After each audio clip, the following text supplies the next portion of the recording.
respected faculty, staff members, students, and invited guests. Welcome to Panorama 2026.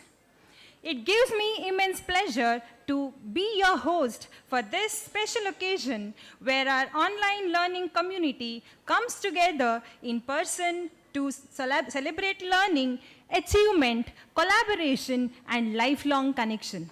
I am Dr. Purnima Shetty, Assistant Professor Senior Scale and Program Coordinator for the IT Programs, Directorate of Online Education, Mahi Manipal.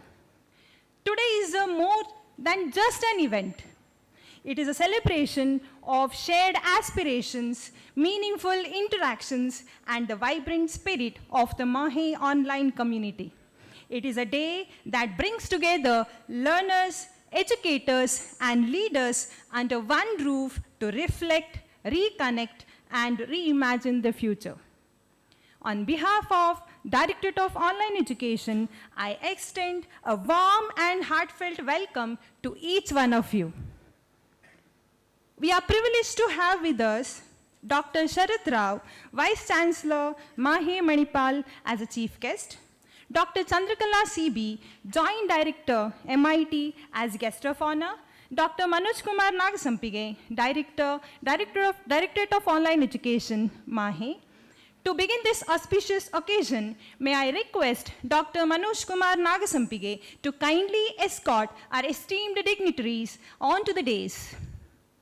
Let us welcome them with a resounding round of applause.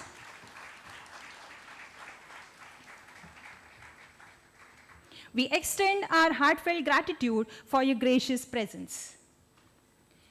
In the rich cultural ethos of a country, every noble endeavor begins with remembrance of the divine, seeking guidance, strength, and blessings.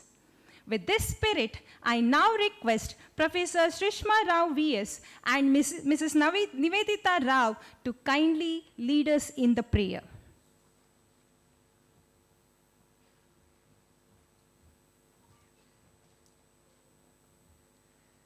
शरणु Siddhi Vinayaka शरणु Vidya प्रदायका शरणु Parvati Tanay Murthy शरणु मूषिक वाहना शरणु Siddhi Vinayaka निटिल नेत्रने Devi सुतने Nagabhushan प्रियने तटिल तांकित कोमलांगने कर्णकुंडलधारने शरणु Siddhi Vinayaka शरणु Vidya प्रदायका शरणु Parvati Tanay Murthy शरणु मूषिक वाहना शरणु Siddhi Vinayaka.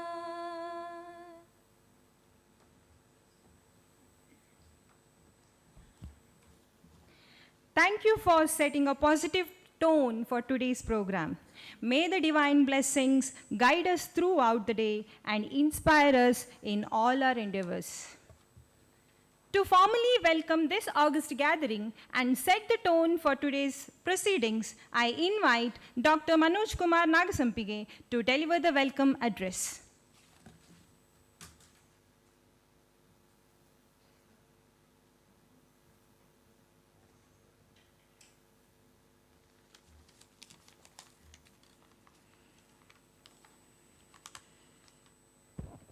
Check.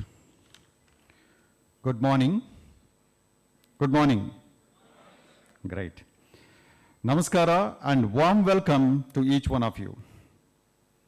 6 years ago, in 2020, the Directorate of Online Education at Mahe embarked on a remarkable journey with just one online program and enrolled 114 students from African continent. What began as a modest initiative to expand access to quality education has today evolved into a vibrant global learning community offering 10 online programs to more than 15,000 learners from all over the world. And we have representation from 60 countries today. This growth reflects MAHE's unwavering commitment to Sustainable Development Goal 4, quality education, particularly its vision of ensuring inclusive, equitable, and lifelong learning opportunities for all. Through technology-enabled education, we have been able to transcend geographical boundaries and bring the transformative power of MAHE education to learners across the world. Today, as we gather for Panorama 2026, we celebrate not just the success of online education, but the people behind that success, our learners, faculty, academic leaders, and partners who have made this journey possible. It gives me an immense pleasure to welcome you all to Panorama 2026, the third edition of our flagship campus immersion event for MAHE online learners. What began as an initiative to help online learners to experience the MAHE campus and connect with one another has now become a much awaited tradition that strengthens our sense of community and belonging. Today is much more than an event. It's a celebration of connection, learning, and belonging. For many of our learners, this is the first opportunity to step into the campus whose values, culture, and academic excellence they have experienced so far through only digital medium. You must have seen me, many of you have seen me, but with hair. Today you are seeing me without hair. Today, we transform those virtual connections into meaningful real-world experiences. On behalf of the Directorate of Online Education, Manipal Academy of Higher Education, I extend a heartfelt welcome to all the distinguished guests, faculty members, colleagues, and learners gathered here. We are deeply honored to have with us our chief guest, Dr. Sharat Kumar Rao K., our Honorable Vice Chancellor, MAHE. Welcome to you, sir. May I request Dr. Vishwajit Singh to kindly present a floral welcome as a token of our respect and gratitude.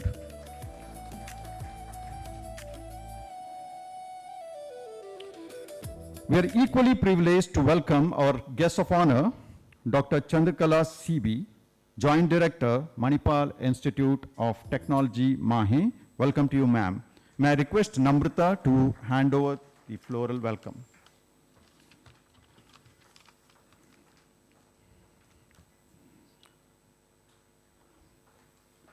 Welcome to our panelists. We have a couple of them today here. Welcome to Dr. Karthik Bolar here. Welcome to you, sir. Dr. Ganesh. Welcome, sir. We have Mansij Majumdar from MEMG. Welcome to you, sir. We also extend a warm welcome to heads of the institution, functional heads, esteemed faculty members, colleagues from UNEXT, members of the Directorate of Online Education, and our valued partners who continue to support our mission of expanding access to quality education. And most importantly, a very special welcome to our learners, the true reason we are all here today. Welcome to you again.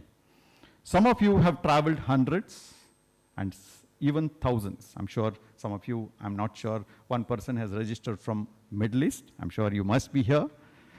So, of kilometers away from this place, we deeply appreciate your effort and enthusiasm to participate here.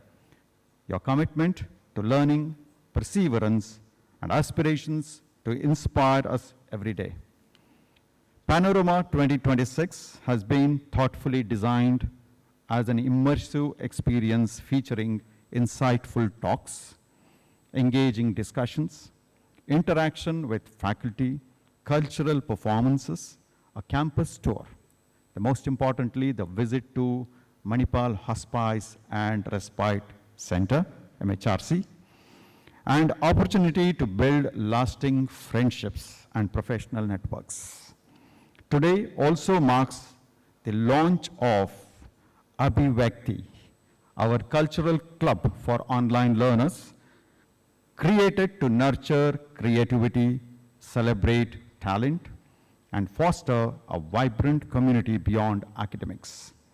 We hope that by the end of the day, you leave not only with the new knowledge and memorable experiences, but also with a strong sense of pride and belongingness as members of the Mahe family.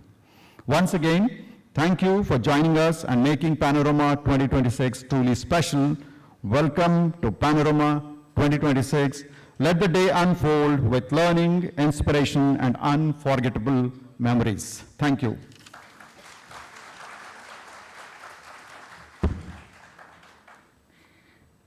Thank you, sir, for your warm words of welcome and for your visionary leadership in strengthening online education at Mahe. The lighting of the lamp beautifully resonates with the message of the ancient shloka, Asatoma Sadgamaya, Tamasoma Jyotirgamaya, Mrityorma Amritangamaya. It symbolizes our journey from ignorance to knowledge, from darkness to enlightenment, and from the transient to eternal. These profound words remind us that education is not merely the acquisition of knowledge, but a journey towards truth, enlightenment, and self-realization. May I now request our esteemed dignitaries to kindly come forward and light the ceremonial lamp. I also invite 2 student representatives to join this auspicious ceremony.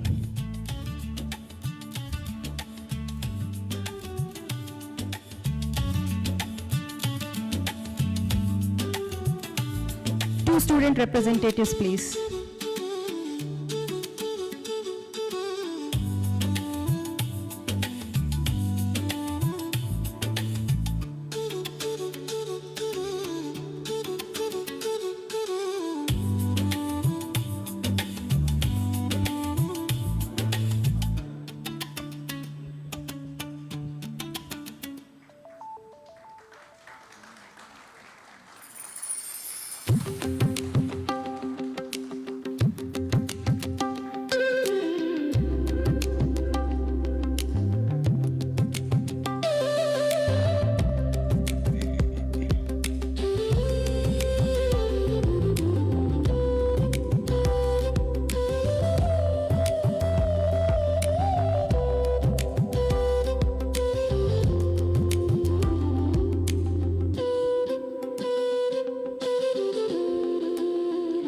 As the lamp glows brightly, may it inspire us to pursue excellence, foster innovation, and illuminate the path of learning for generations to come.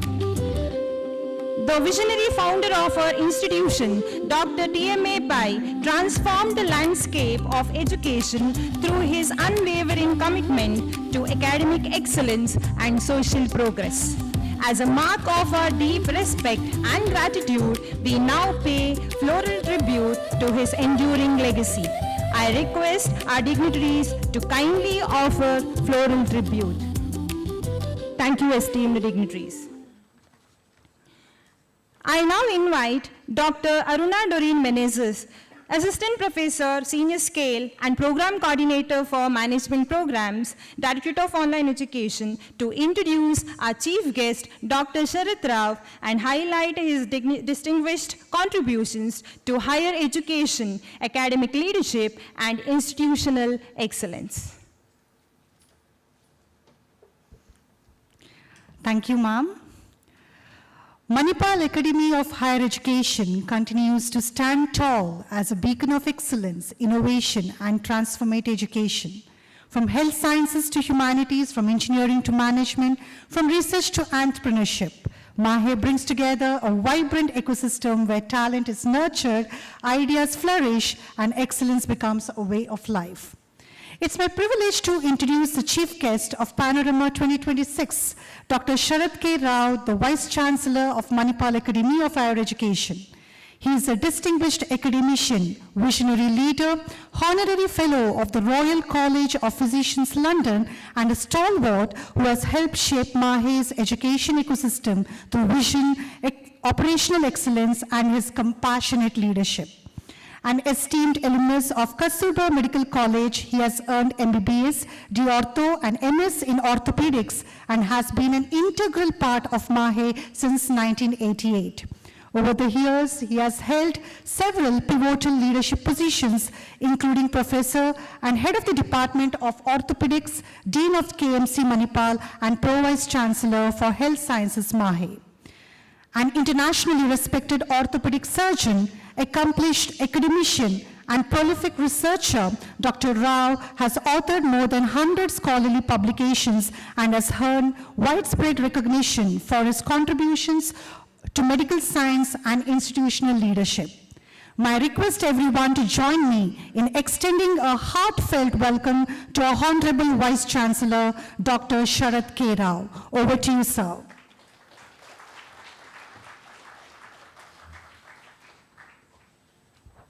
Thank you very much. Dignitaries on the dais, my colleagues, dignitaries in front of dais, and all the delegates, online students who have joined here. Very good morning to you and greetings from Manipal Academy of Higher Education, deemed to be university and institution of eminence. Usually we have this immersion program to give a campus experience to our online students. And again, during convocation, you along with your family can come to the campus for receiving your degrees. Why this is important is you can see the campus, what are the facilities which are provided here, what are the courses which are available. Being a very diverse university where you have health science, technology, public health, management, and humanities. I'm telling you this because from the last year's graduate, 9 students, including 3 of them are foreign students, have joined MAHE for PhD program. So this is what we want you to look at the campus and see what are the future opportunities for you in this campus. Since Manoj has told about how online education started in MAHE, it's my duty to tell about the founder because most of you are new to this campus. Dr. T.M. Pai, founder, is a medical doctor. He's an educator, economist, banker, entrepreneur, and above all, a visionary. He hails from a town which is just 10 kilometers from here. Did his MBBS in Madras Medical College because that time it was the only college in South India for medical education. He came back after finishing with a job offer letter from Hong Kong. And his mother told that we have educated you to serve the society here, not go outside. And he said yes. And that is the day Manipal was born. He always envisioned that there are 3 things in society which will not allow that to improve: illiteracy, ill health, and poverty. If you take care of illiteracy and ill health, poverty will automatically go. And that was his vision. He started a small clinic and concentrated on providing maternal and child health. He believed that if children and women in a family is taken care of, as far as health is concerned, you have taken care of the health of the entire family. Apart from his clinic, he started small rural maternity and child health homes. And it started from base. He also started simultaneously schools to educate people, elementary schools. The only one college in the undivided South Canara district at that time was St. Aloysius College. He started 6 degree colleges in different talukas of undivided South Canara, mainly to educate people. And this happened from 1935 to 1950s.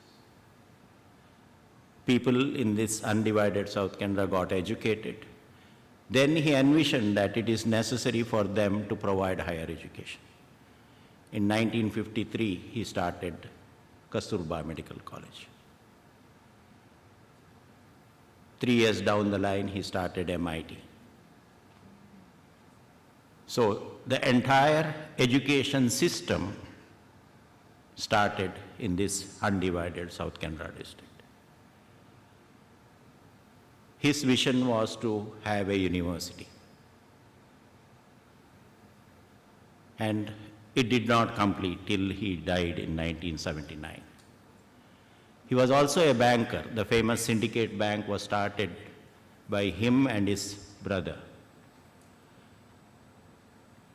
And that is the bank which started with pygmy collection, because at that time people were going to the bank. But he created a bank where the bank went to the people, collected money every day from them as a small part of their savings, so that it will be helpful for them during their difficult times and for the education of their children. All those has reflected in these 2 districts over a period of time. Today, in education, whether you take SSLC or pre-university, Udupi and Mangalore always top number 1 or number 2 in Karnataka state. If you take infant mortality rate, maternal mortality rate in this district, it is almost comparable to developed countries of Europe. If you look at literacy rate, is highest among all the suburban cities. Per capita income is highest among all suburban cities in India. And these are the measurable outcome of this educational revolution which has taken place here. His illustrious son, our Chancellor Dr. M. Ramdas M. Pai, started the university, spread education institutes across India and also outside India. Today, Mahe has got campuses in Bengaluru, in Dubai, in Jamshedpur, and in Mangalore. And MEMG has got universities in Jaipur, Sikkim, Malaysia, and Antigua. All of you are from different places. If you get an opportunity, visit these campuses whenever you go to these places. His son, Dr. Ranjan Pai, diversified the education system. He also started the campus in Bangalore. Today, you'll be going around the campus to see what we are doing. All these things have brought us to the 3rd best university in National Institution Ranking Framework, NIRF. The 2 universities which are above us are public universities. And today, Mahe is considered as the best private university in India. And many of the constituent institutions are ranked in top 10. Go around the campus and see these institutes and what they do. Thank you very much. Thanks for the opportunity, and Jai Hind.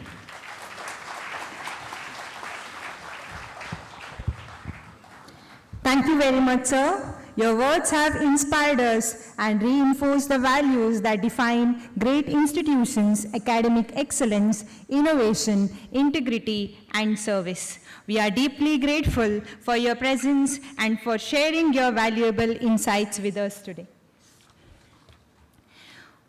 We have with us today Dr. Chandrakala CB, Joint Director, MIT, as guest of honor. I request Dr. Vishwajit Singh, Assistant Professor Senior Scale and Program Coordinator for Statistics, to formally introduce Dr. Chandrakala CB to the gathering. Thank you, ma'am. Good morning to all of you. It is my privilege to introduce our guest of honor for Panorama 2026, Dr. Chandrakala CB, Joint Director, Manipal Institute of Technology, Manipal Academy of Higher Education, Manipal. Dr. Chandrakala is a distinguished academic leader with over 25 years of experience spanning both industry and academia. She holds a bachelor's degree in Electronics and Communication Engineering from Mysore University, a master's degree in Technology with specialization in Software Engineering under Vishveshwaraya Technological University, and a PhD from Mahe, Manipal. Throughout her distinguished career, she has made significant contributions to engineering education and academic administration. She served as Assistant Director, Academics at MIT from 2018 to 2022, and currently serves as the Joint Director of MIT, while also holding the position of Professor in the School of Computer Engineering. Her research interests encompass emerging and impactful domains such as distributed computing, speech processing and recognition, blockchain technology, and artificial intelligence. She has authored numerous research publications in reputed journals and has several patents to her credit. On behalf of the Directorate of Online Education, MAHE, it is an honor to welcome Dr. Chandrakala CB as the guest of honor for Panorama 2026. We are grateful for her presence and look forward to her valuable insights and inspirations. Ladies and gentlemen, please join me in extending a warm welcome to Dr. Chandrakala CB. Over to you, ma'am.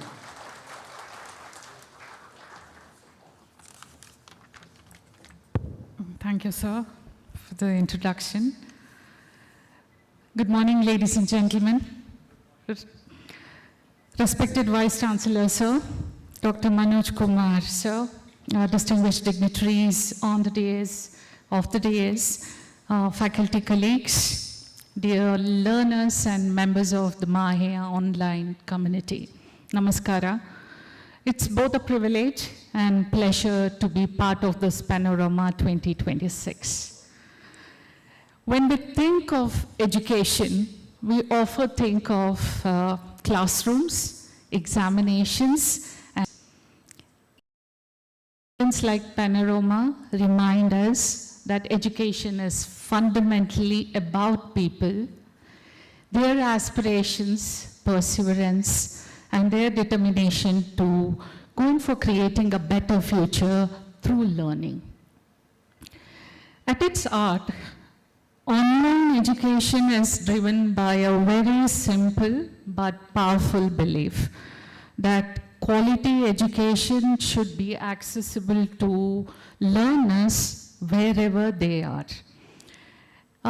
Today, if you look into the global aspects, millions of learners, to give you the fact, somewhere around 73.8 million people across the world are embracing flexible modes of education, creating vibrant communities that basically transcend geographical boundaries.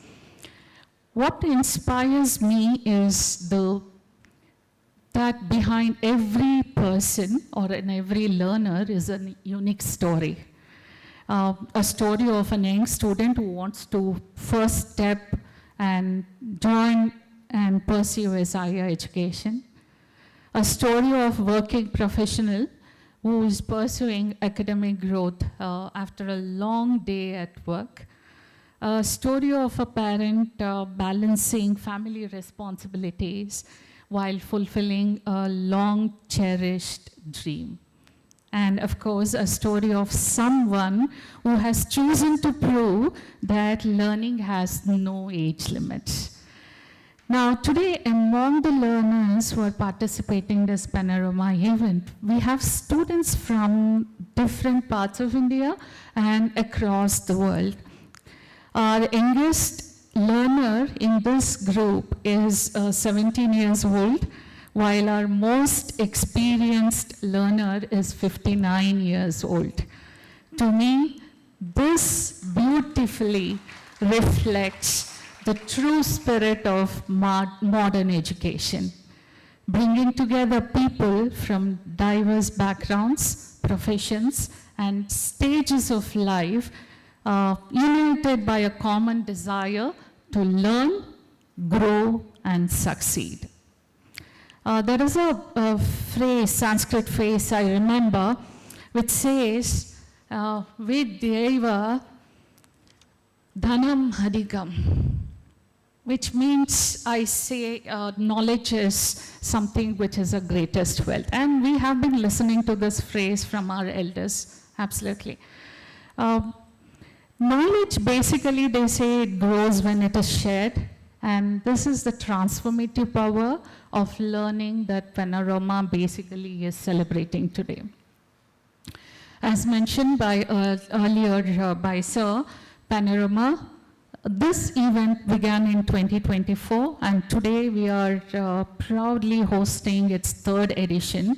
And this remarkable journey basically reflects the vision and commitment of the Directorate of Online Education, MAHE, the faculty members, and the team which is working behind this specific work. And they have worked to create meaningful engagements, which is beyond virtual classrooms. And that is what is making a difference. Technology in this era plays an important role in an online education mode. Many tools, platforms are existing. You are utilizing and you are exploring it, but its real success, I feel it lies in the connection it creates among the learners, teachers, and the institution. While our learners interact through digital platforms throughout the year, Panorama has been designed to allow us to meet, interact, learn from one another, and also celebrate the achievements and the talents of our online community. The growing popularity of online education, if you look into, shows that the learners today value flexibility and continuous learning. That's a motto behind going in for online education mode.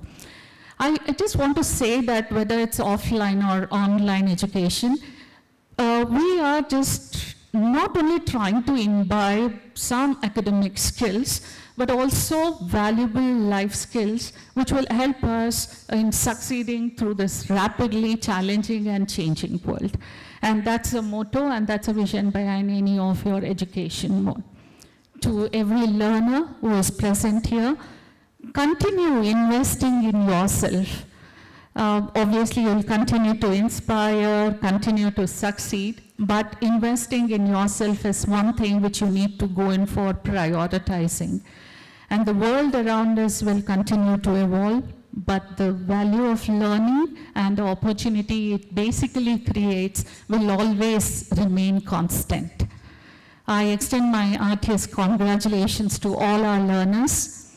May this event, Panorama 2026, strengthen our sense of community, reaffirm our shared belief that learning is not a destination, but it is a lifelong journey. Thank you, and have a nice day. Thank you. Thank you, Madam, for your insightful and inspiring address.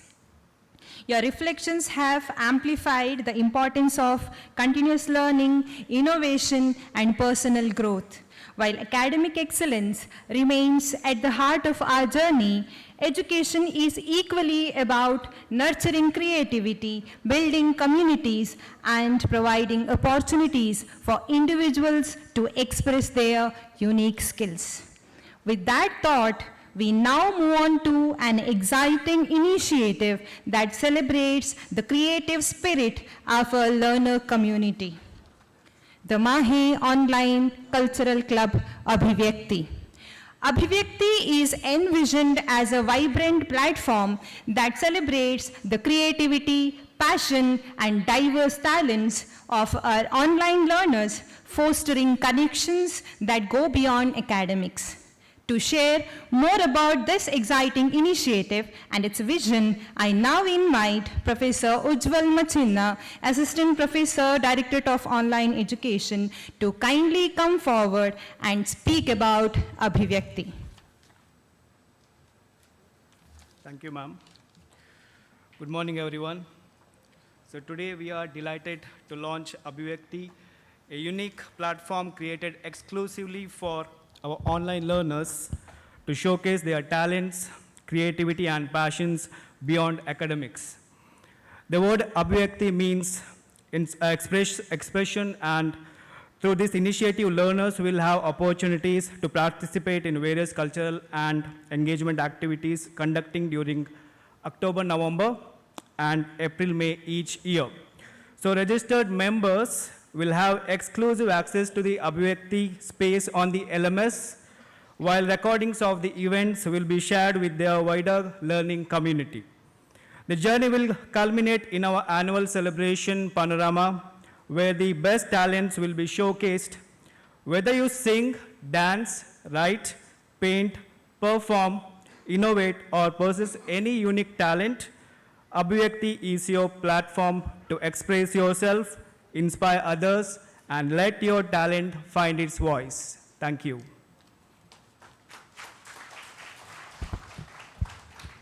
Thank you, sir. I now humbly request our chief guest, Dr. Sharat Rao, to officially inaugurate the Mahe Online Cultural Club, Abhivyakti.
Thank you, sir.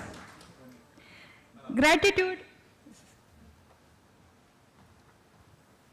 We have a cultural mega event called Utsav every year in April. So I think online talents also have to come offline, and a team from Directorate of Online Education has to participate in the next Utsav. Thank you very much. Thank you, sir. Gratitude is the fairest expression of respect.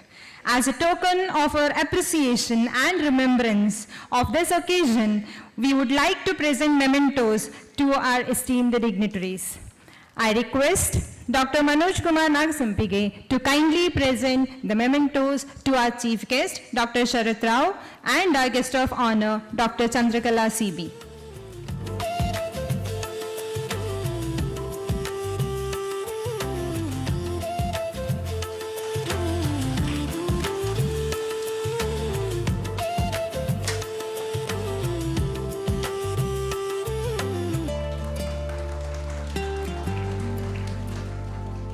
Thank you, sir.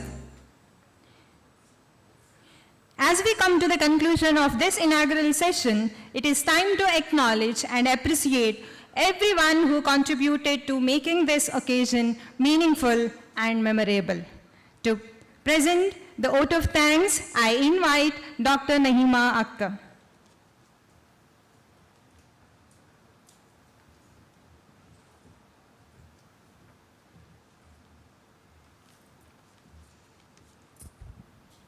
Thank you, ma'am.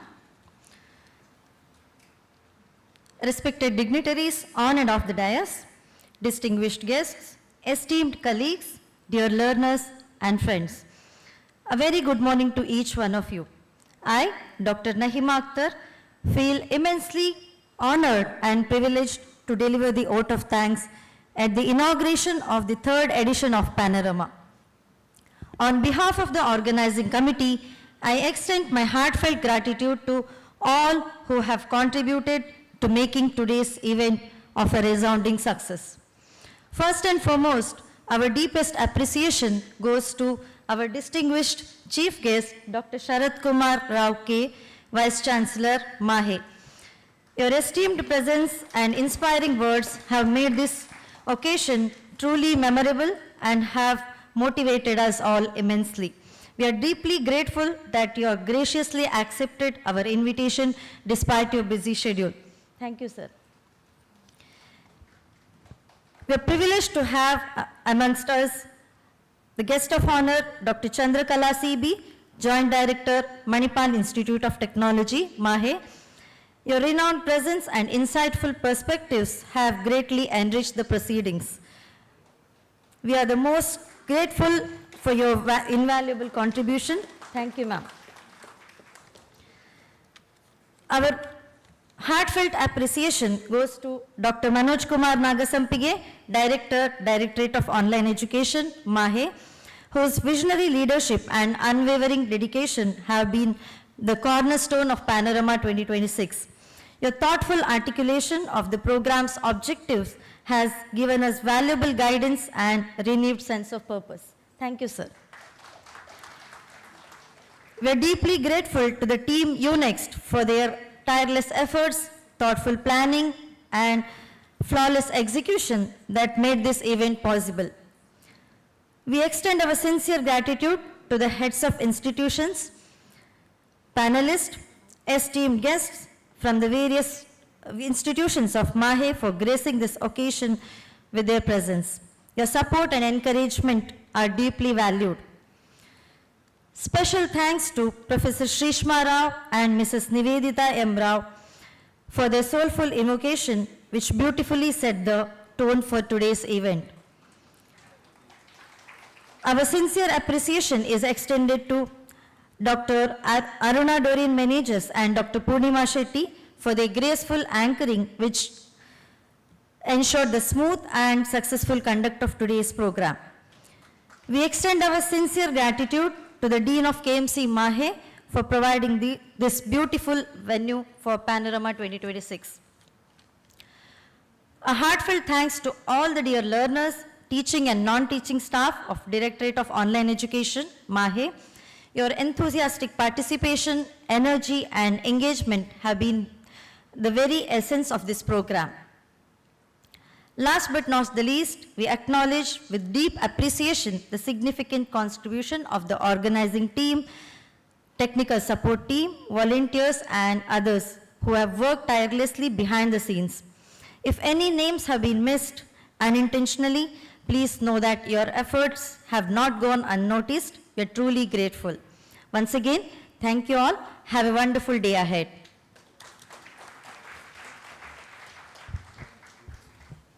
Thank you, Madam. Here we have come to the end of this inaugural ceremony. Before we proceed further, let us capture this memorable moment. May I request our dignitaries, faculty and staff members, students and guests to kindly participate in the group photograph. I request Karthik Shetty to coordinate.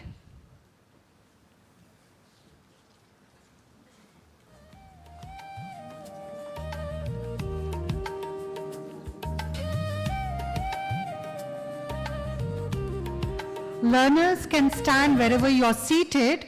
facing towards the stage, and we shall have this moment capture. Don't forget to have a broad smile too. Yes.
Ladies and gentlemen, we will now break for tea.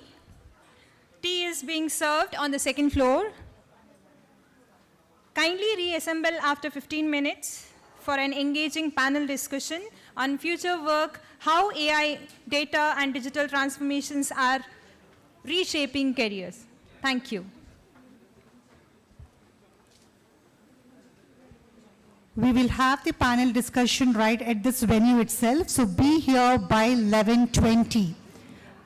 I request your cooperation to be on time. 11:20, we are beginning with the panel discussion. Thank you so much.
Hello. Chi.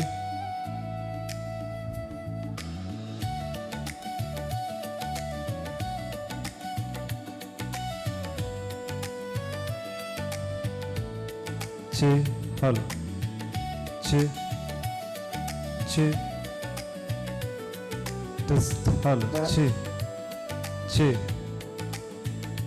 Hello hello കേനുണ്ടോ കേനുണ്ട് ഇര കേനുണ്ട് ఏమకేనుందో ഓ కొంచెం slow ఉండు ఏన వాళ్ళు slow ഉണ്ടാ ഇത്തെ ఓకే ഇത്തെ ഓക്കെ ഇത്തെ బెటర్ ഓക്കെ ഓക്കെ എന്നకేను క్లియర్ ఉందా ആ ക്ലിയർ ഉണ്ട് okay okay fine okay hello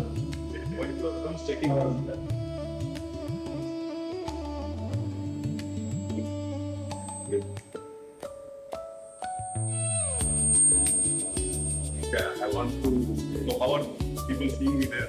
That's it. No, in the auditorium. Yes. Hello I'll switch on the rest. ചി You want me not? If you just switch on the cameras. I want to. Oh, here it is. Yeah. It's going at no, the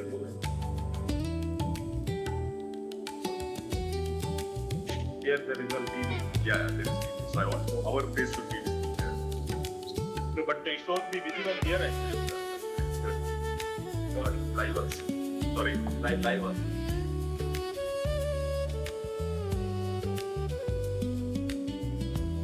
hello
Check. Hello.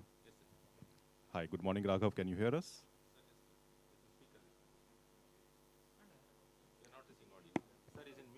Yes, sir. Yes, yes. Hi, good morning. Hi. Good morning, Raghav. Morning, can you hear me? Yes, yes. Loud and clear. Loud and clear. Are you able to see the auditorium? Actually, I'm seeing myself somehow. Okay. Just one moment, please. We'll set it up. Yeah, and I'd like to just test my screen share as well, please. Sure, sure. We'll do that.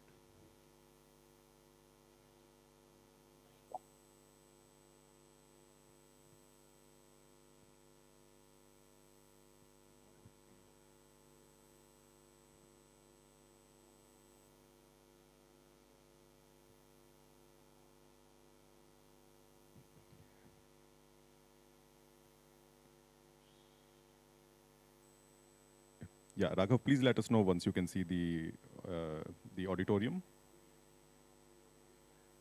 Yeah, I can. And if you continue moving the camera, no, I'm seeing myself now again. Yeah, go to the camera's left, please, then I'll be able to see all of it. Sure, sure. We'll just do that. Yeah, this is good.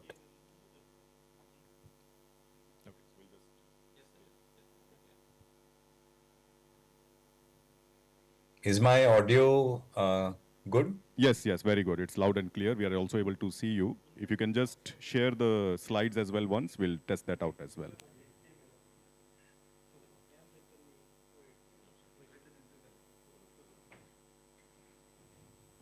Yeah, I've shared my screen.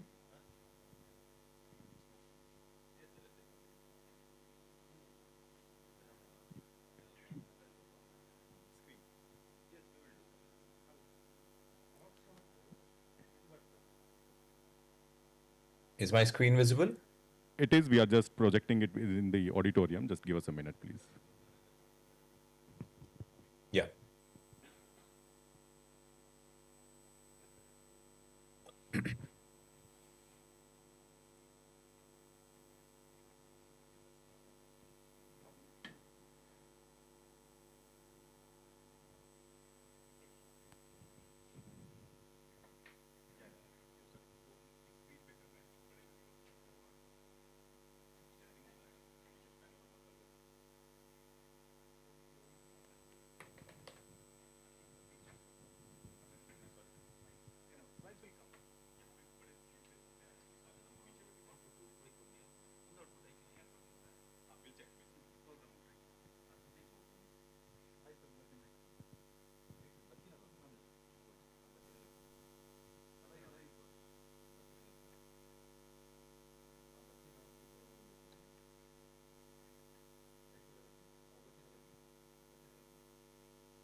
Yes, Raghav, your slides are now visible here.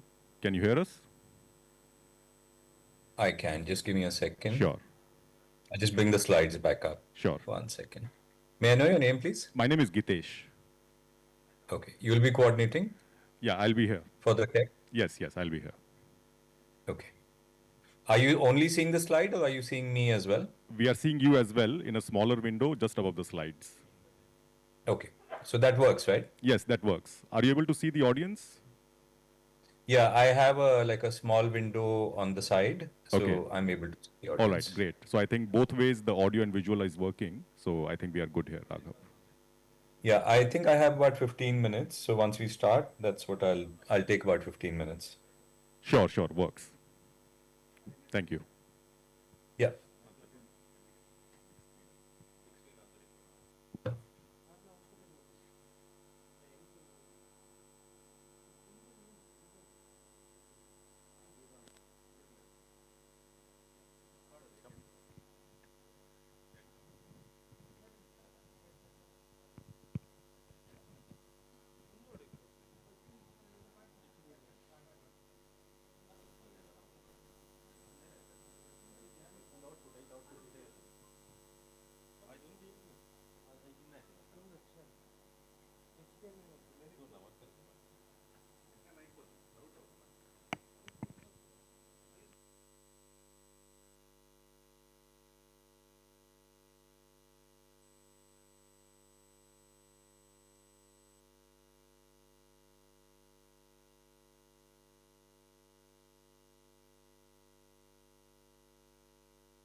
Check.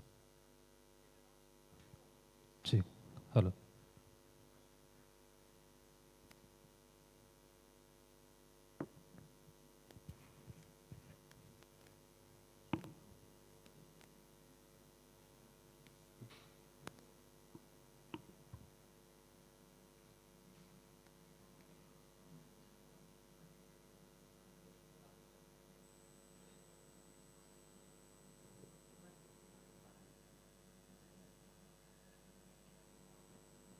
Check. Check. Hello. Check.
Ladies and gentlemen, welcome back. We now arrive at one of the most anticipated segments of Panorama 2026, a thought-provoking discussion on the theme, Future of Work, how AI, data, and digital transformations are reshaping careers. As emerging technologies sets and new ways of learning. Today's program brings together distinguished leaders from industry and academia who will share their perspectives on navigating this rapidly evolving landscape. Before we begin the panel discussion, we have the privilege of hearing from a distinguished leader whose work is helping shape the future of artificial intelligence, education, and workforce transformation. We are delighted to have with us Mr. Raghav Gupta, Head of Education, India and Asia Pacific, OpenAI, who is joining us virtually for Panorama 2026. A very warm welcome to you, sir. We are truly honored by your presence.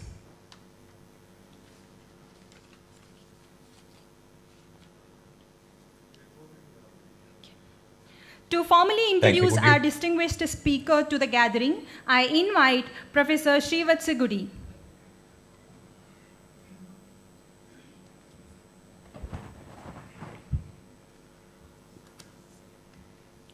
It gives me immense pleasure to introduce Mr. Raghav Gupta, Head of Education for India and Asia Pacific at OpenAI. A visionary leader at the forefront of transforming education through artificial intelligence, with more than 2 decades of experience spanning education, technology, consulting, and entrepreneurship. Mr. Gupta has played a pivotal role in expanding access to quality learning opportunities across Asia Pacific region. Prior to joining OpenAI, he has served as Managing Director for India and Asia Pacific at Coursera, where he led the platforms and made remarkable growth across the region, helping millions of learners across world-class education and enabling institutions and enterprise digital learning.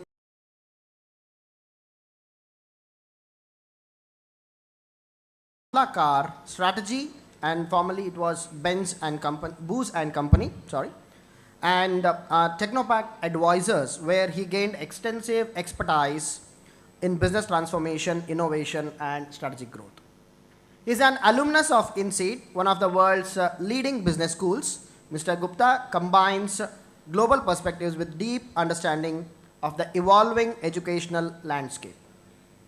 In his current role at OpenAI, he leads initiatives that foster the responsibilities adoption AI in education, working closely with educators, institutions, researchers, and policymakers to create meaningful learning experiences and improve educational outcomes across India and Asia Pacific region. Welcome to you, sir. Over to you. Thank you. Wonderful. Thank you so much. Could somebody please confirm you can see me and hear me?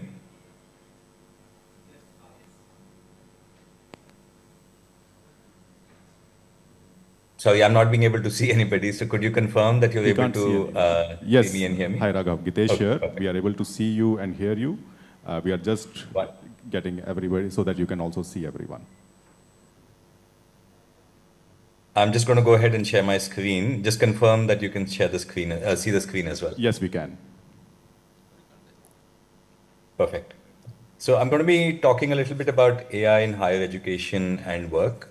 And I'm sure many people already use OpenAI tools like ChatGPT, and maybe some of you use Codex as well. And we'll talk about what we are seeing in India as well as around the world. Now, in my work, in education, I get to meet senior leaders, university leaders, academic leaders, and so on. And this question often gets discussed: how do we prepare our students for an increasingly AI-powered world? I feel a slight modification on this question makes it a better question. And that question is, how do we help students use AI, not just to prepare for the future, but to participate in shaping it as well. And the main emphasis here is, look, for older people in the room, we've never seen what a world with AI will look like, and we can only imagine what a world with AI will look like. But for younger people who are coming in with fresh perspectives, students in the room, there is this massive opportunity to really reimagine what the world can look like, what your own careers, your life can look like. And how do you feel a sense of ownership, a sense of control, a sense of agency in shaping what is happening, not just what AI is doing to you? So I'll approach this conversation a little bit from the perspective of the second question. And broadly, very quickly cover three things: how work is changing, how higher education is changing, and how can students think about learning and thriving with AI as well. So let's jump in. Many people use ChatGPT. Just to put some data around it, today close to 90 crore people use ChatGPT every week. This is global. And a lot of it has grown in the last 1 year. This number has tripled, 3x in the last 1 year. So we are seeing massive adoption in terms of just AI and technologies like ChatGPT. This is happening around the world. This is happening in India as well.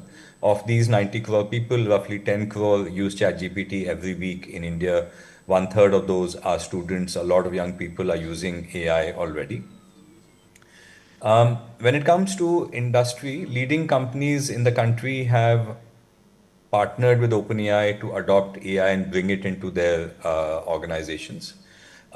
You'll see very familiar names here, large conglomerates, the Tatas, HCL, and so on. You'll see a lot of exciting startups, a lot of digital technology companies as well. And essentially what is happening in industry is that AI is moving from what was a personal productivity tool. So many of us possibly use ChatGPT and similar tools for personal productivity, to now increasingly over the last 3 to 6 months towards redesigned workflows with agentic capabilities that AI is bringing in. And I'll talk a little bit about Codex later as well, but what tools like Codex and agents are doing in terms of what industry is seeing is that tools are getting embedded into workflows, and personal productivity is starting to translate into team level or business level productivity as well. So you'll see on the bottom left, tools are becoming a part of essential workflows, and roles are getting changed as well, because what possibly took 3 weeks to do earlier might be getting done in 3 hours now, just because of the efficiencies that are coming in as well. And as one can imagine, this changes skills quite significantly, both for existing working professionals in industry, many of us, who are working professionals here, and also very importantly for students as well, where skills like judgment, skills like being able to iterate are becoming extremely important as well. Now, over the last 4 to 6 weeks, we've released a lot of new capability, right? You might have seen this if you're following what's happening in AI. GPT 5.5, workplace agents, images 2.0, GPT 5.5 cyber, which is meant for cyber defense, Rosalind, which is a model for life sciences research, and so on and so forth. And the pace at which the technology is developing, AI is developing, is actually accelerating. And this is a busy slide, but if you focus on the blue line, it's becoming a little bit like a hockey stick curve where the tech is accelerating faster and faster. But at the same time, and keeping in mind that 90 crore people use ChatGPT every week, there is a big capability gap which is emerging, where there are some power users who are able to get a lot done with this technology. They're able to learn the new tools and they're able to really apply it to their work. But an average user, a median user, is where you see at the bottom right? And so this capability gap is actually widening. And it's not just because, all of us have become slower or dumber in terms of being able to learn new tools. It's just that the technology is evolving very, very quickly, right? And the question to probably ask yourself and think about is, as the tech evolves so quickly, how do you kind of keep up with your own skills? How do you think about how AI is affecting work and learning? And so many leaders in businesses are saying, look, we'll get the tech into our companies, but how do we also keep up both with skills and workflows for our existing workforce and also for new workforce which might be coming, which are students of today, which might be coming into our workforce tomorrow. And because of this, increasingly employers are saying that, look, the need for AI skills in terms of new job posts, and this is data for the US, but it's completely applicable in India as well. But job postings requiring AI skills are clearly going up. And I think we know this already, but this is just data that validates this as well. So this is just a quick broad overview of what we see happening in industry a little bit. If we change gears to talking about higher education. Now, I mentioned earlier that a lot of people use ChatGPT every week. What do they use it for, right? And when I saw this about a year ago, I was very happy to see this and pleasantly surprised. The top use case of ChatGPT actually is learning. And this is true in India, this is true around the world as well. That this is why a lot of people come to ChatGPT to learn, to ChatGPT. And if you think about the size at which this technology has been adopted, ChatGPT is already a very large learning technology platform. I come from a background where I ran Coursera for many, many years, but this is probably even much bigger than what Coursera has been in terms of being a learning technology as well. And we're very conscious that this means that there are lots of opportunities and there are lots of challenges. And we've defined our mission at OpenAI when it comes to education to say we want to work with education ecosystem to advance learning. We don't think for a moment that technology is going to replace institutions, but it's going to help advance learning. Working with educational institutions to build their capability to harness this technology. And then very importantly, working with students to build with AI. And when I say build with AI, what that means is, in today's world, a lot of what we do in educational institutions is conceptual knowledge. But how do you take conceptual knowledge and actually extend that to actually creating something? Whether you might be somebody who's working in the software space or in marketing or in business or medicine and so on, something, but how do you actually create something with this technology? And like I was saying, there are challenges and opportunities. This is something called the Bloom's 2 Sigma study, which says that if you go from a conventional classroom to one-on-one tutoring, the learning outcomes can improve significantly. AI can become a one-on-one tutor for you if used correctly, right? So that's a massive opportunity. At the same time, there are challenges as well, right? We've seen media headlines like this, that if you're using AI, it might be eroding your critical thinking skills. Many students are using AI as a shortcut tool and so on and so forth. So how do you reorient and focus on the opportunities and also be conscious of the challenges and guide students, guide educators towards avoiding some of these challenges as well is what we need to be thinking about together. In this context, we've always had ChatGPT, like I've been saying, ChatGPT, as we know, is how we collaborate with AI to think, to synthesize, to get work done in your context. But now for the last 4-6 months, there's also Codex. Because the name has code in it, a lot of us assume that it is meant to be a coding tool. It is. It started and launched as a tool for developers to be an AI coding platform. But increasingly, we are seeing that today over 5 million people use Codex every week. And it is being used as a knowledge worker as well for general purpose work. So for me personally, for many, many months now, ChatGPT has been like a thinking partner, but now Codex is like my work partner. And if you're not already trying it out, then, I'd encourage you to definitely try it out and see what it can do for you. It does take a little bit of effort to look at a few videos to understand how to use it, but it can be a very powerful tool. And linking it back to what I was saying about industry, we are seeing agentic workflows coming into work, and Codex can be your agentic super assistant to help you harness the power of this technology. The other thing that we did last year is there is a feature in ChatGPT called study mode, where instead of giving you as a student an answer to something that you ask it, ChatGPT behaves like a tutor. It does not give you the answer, but it guides you towards the answer. And this is also a powerful feature to be able to use in ChatGPT, where almost in a Socratic tutor-like manner, ChatGPT can actually help you learn as a student as well. And then a lot of our work with institutions is about becoming AI native, in the context of Manipal, becoming an AI native university, which means how do you bring the technology to students, to faculty, and to staff, where it starts to become integrated with the collective knowledge of the institution. Earlier this year in February, we announced a set of 6 institutions, higher education institutions that we partnered with. And you'll see I'm Ahmedabad here, IIT Delhi on the top right, AIMS New Delhi, and very importantly Manipal as well. Manipal and Mahe has been one of the first institutions in India to say we will adopt ChatGPT EDU, which is the campus version of ChatGPT, and bring it to students, faculty, and staff to work towards together becoming an AI native institution as well. And then finally, just a couple of messages that I want to leave with students to think about how do you learn and thrive with AI. Some of these I've spoken about, and this is possibly a slide that students might want to take a picture of as well. Like I've been saying, it can be a powerful learning tool. It can help you with your learning. You don't want to be using this as a shortcut for your assignments, because that will actually hamper your education. So that's one important point to kind of keep in mind.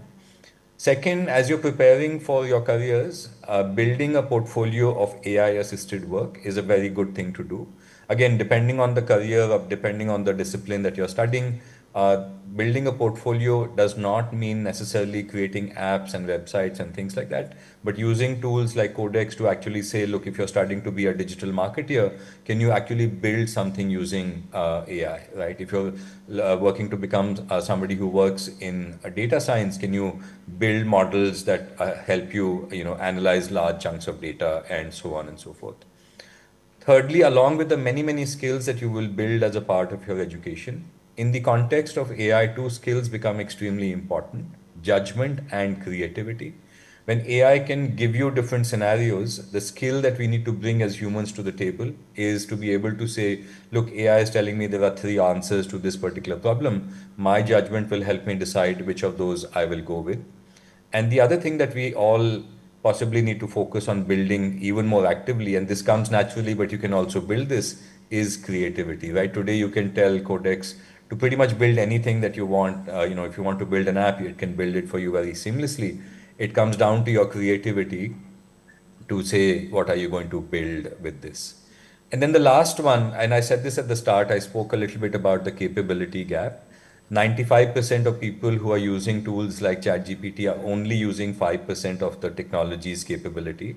And so building your hands-on skills and getting really good at being able to use these tools is extremely important. And then having the confidence to experiment a lot with them. Last slide, which is just a few resources that I'll leave with all of you. OpenAI Academy has great content to be able to learn how to use AI in a very practical kind of a manner. The QR code will get you there. We've done work with students where students have shared with us how they use ChatGPT, and there are some great examples here on how to use ChatGPT with 100 chats. And then finally, a help center where if you get stuck, you can reach out and somebody from our side will help with you as well. I'll pause with that and I'll hand back, and I believe we have a discussion now after this. Thank you so much for listening. Thank you very much, sir, for that enlightening address. Your insights have set the perfect context for the discussion that follows. We are honored to have you continue with us as a panelist as we delve deeper into the opportunities and challenges shaping the future of work. Building on these powerful insights, we now move on to our panel discussion on future of work, how AI, data, and digital transformations are reshaping careers. We are privileged to have with us today Ms. Lakshmi Devi Prakash, Vice President, Applied AI and Machine Learning Lead, JP Morgan, Mr.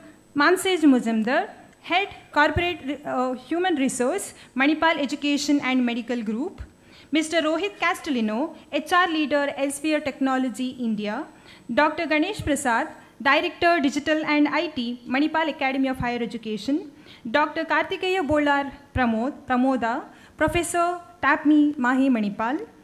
As our esteemed panelists make their way to the stage, I request Dr. Manoj Kumar Nagasampige, Director, Directorate of Online Education and moderator for this session, to kindly escort the panelists to the dais.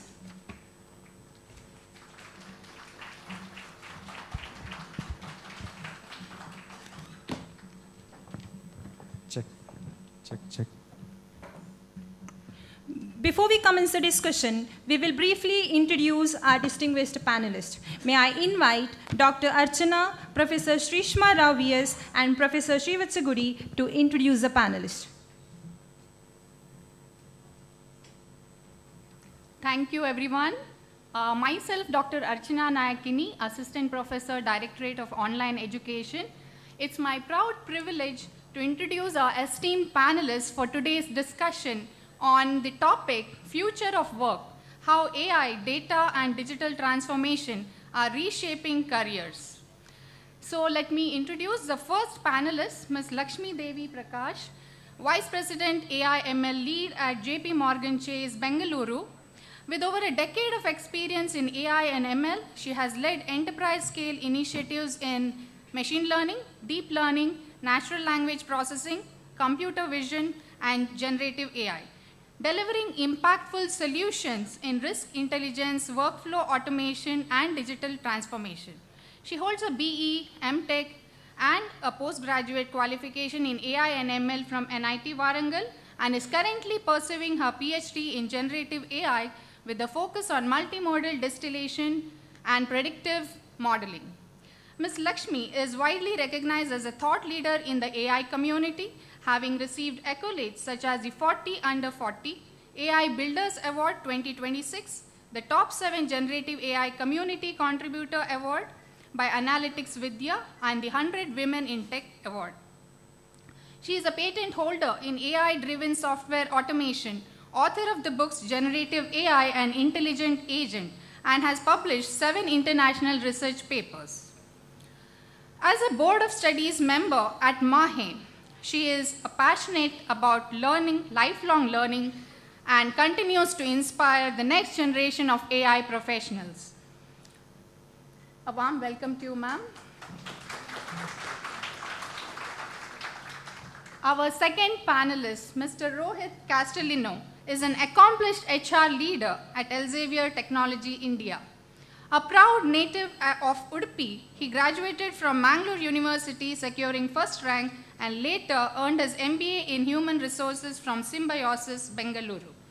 With more than a decade of experience in human resources, he has worked across leading organizations and geographies, including Delhi, Hyderabad, and Bengaluru, before taking on his current leadership role at Elsevier. Recognized among the top 100 HR professionals in India and previously named among the top 100 HR under 40, Mr. Castellino is known for his dynamic people practices and contributions to the HR profession. Most recently, he successfully led Elsevier India's Great Place to Work certification initiative in 2025, reflecting his commitment to building high-performing, people-centric workplaces. Please join me in extending a warm welcome to both of them, Ms. Lakshmi Devi Prasad and Mr. Rohit Castellino. I now invite Professor Shrishma to introduce the other distinguished panelists for the day. Thank you. Thank you, ma'am.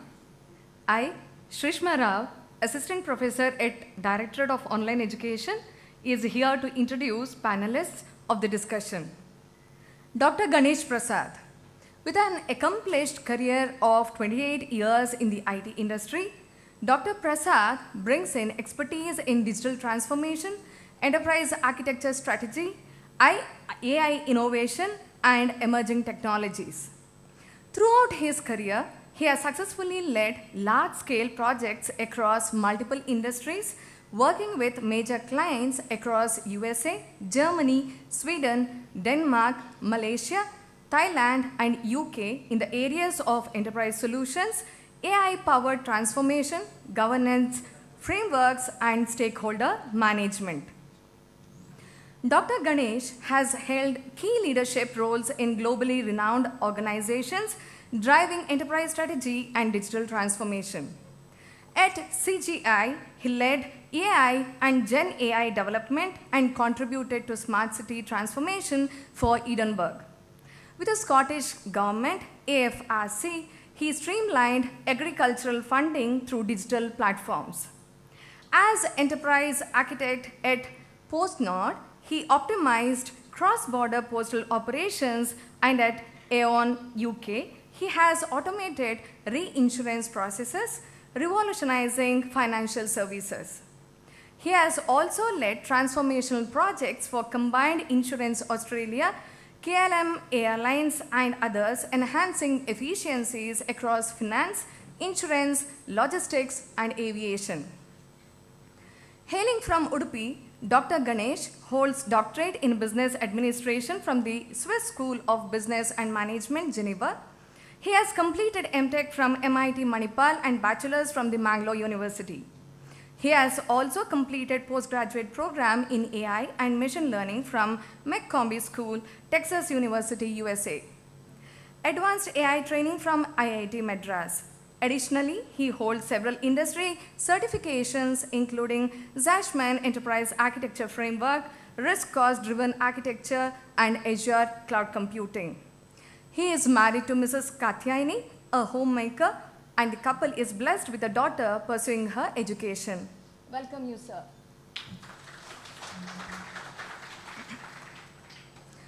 Mr. Mansid Majumdar.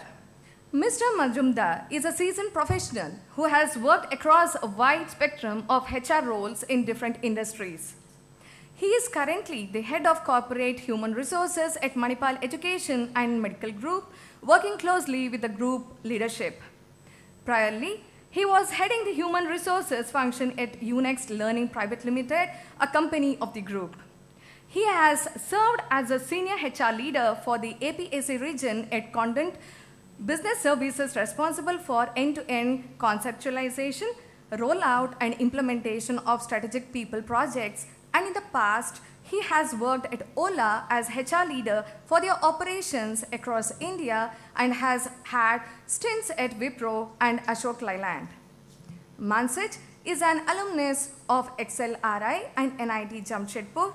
He is a certified in-house competency assessor, certified in Hogan assessments, Firobi, and strong interest inventory. He is also an advisor to early stage startups. Welcome you, sir. Now, I request Professor Srivatsa Gudi to take over.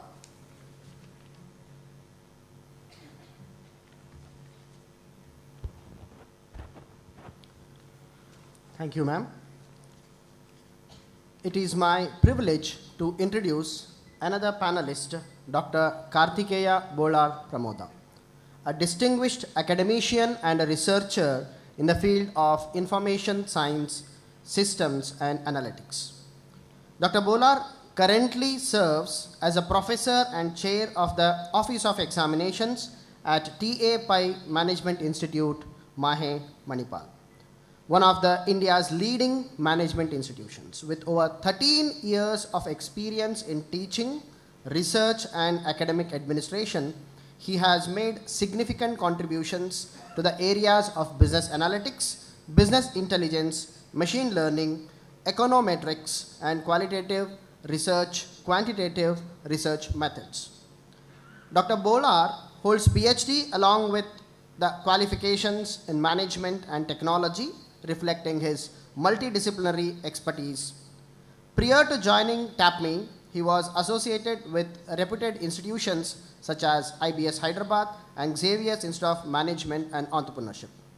He has also served as a visiting scholar at University of Toledo College of Business, further enriching his global academic perspective. With his extensive expertise and academic leadership and commitment to advancing data-driven decision-making, Dr. Kartikeya Bolar Pramoda brings valuable insights to today's discussion. We are honored to have him with us and looking forward learning from his knowledge and expertise. We welcome you, sir. With an exceptional panel and equally distinguished moderator, we look forward to an enriching conversation on the opportunities, challenges, and possibilities that lies ahead in the future of work. Without further ado, I hand over the proceedings to our beloved director and moderator, Dr. Manoj Kumar Nagasampigi. Over to you, sir. Thank you, Shivats. Good morning. We are 10 minutes away from afternoon, so thank you, team, for introducing the panelists. Let me begin with a simple thought experiment. Imagine a student graduating from university today. If she enters the workforce today in 2026 and may retire around 2065. During her career, she will likely work alongside AI agents, use technologies that have not yet been invented, and perform jobs that do not exist today. In fact, for the first time in the history, many of us are witnessing a technology that can write, analyze, create, reason, and even collaborate with humans. The question is no longer, will AI and digital technologies change the world of work? The question is, how do we prepare ourselves, our organizations, and our students for a future where change is the only constant? That is precisely what we are going to discuss today, but I was overwhelmed by the super comprehensive presentation by Raghav. Thank you very much, Raghav, for the excellent, the context setting. Thank you very much. Hope you can see us, Raghav.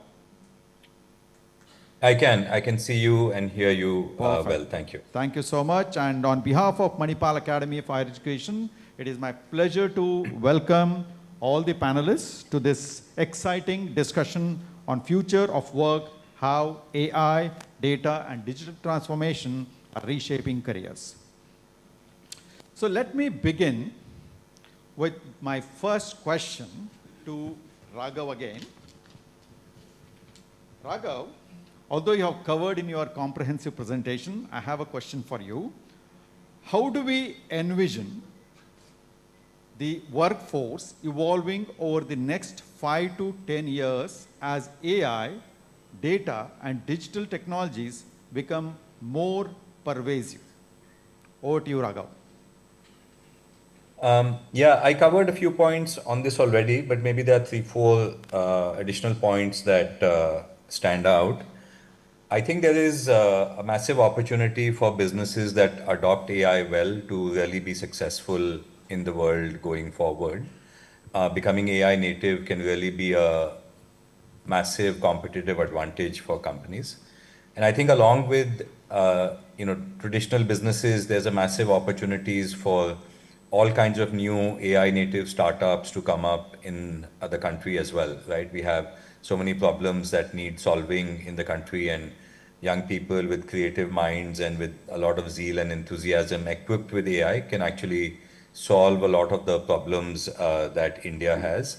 And the thing that I think we will probably see is that small teams can actually do very large pieces of work. They can become very large businesses as well. Leaders like Sam Altman and others have spoken about the whole idea of one-person billion-dollar companies, where a team of agents is doing everything and one person is managing a company.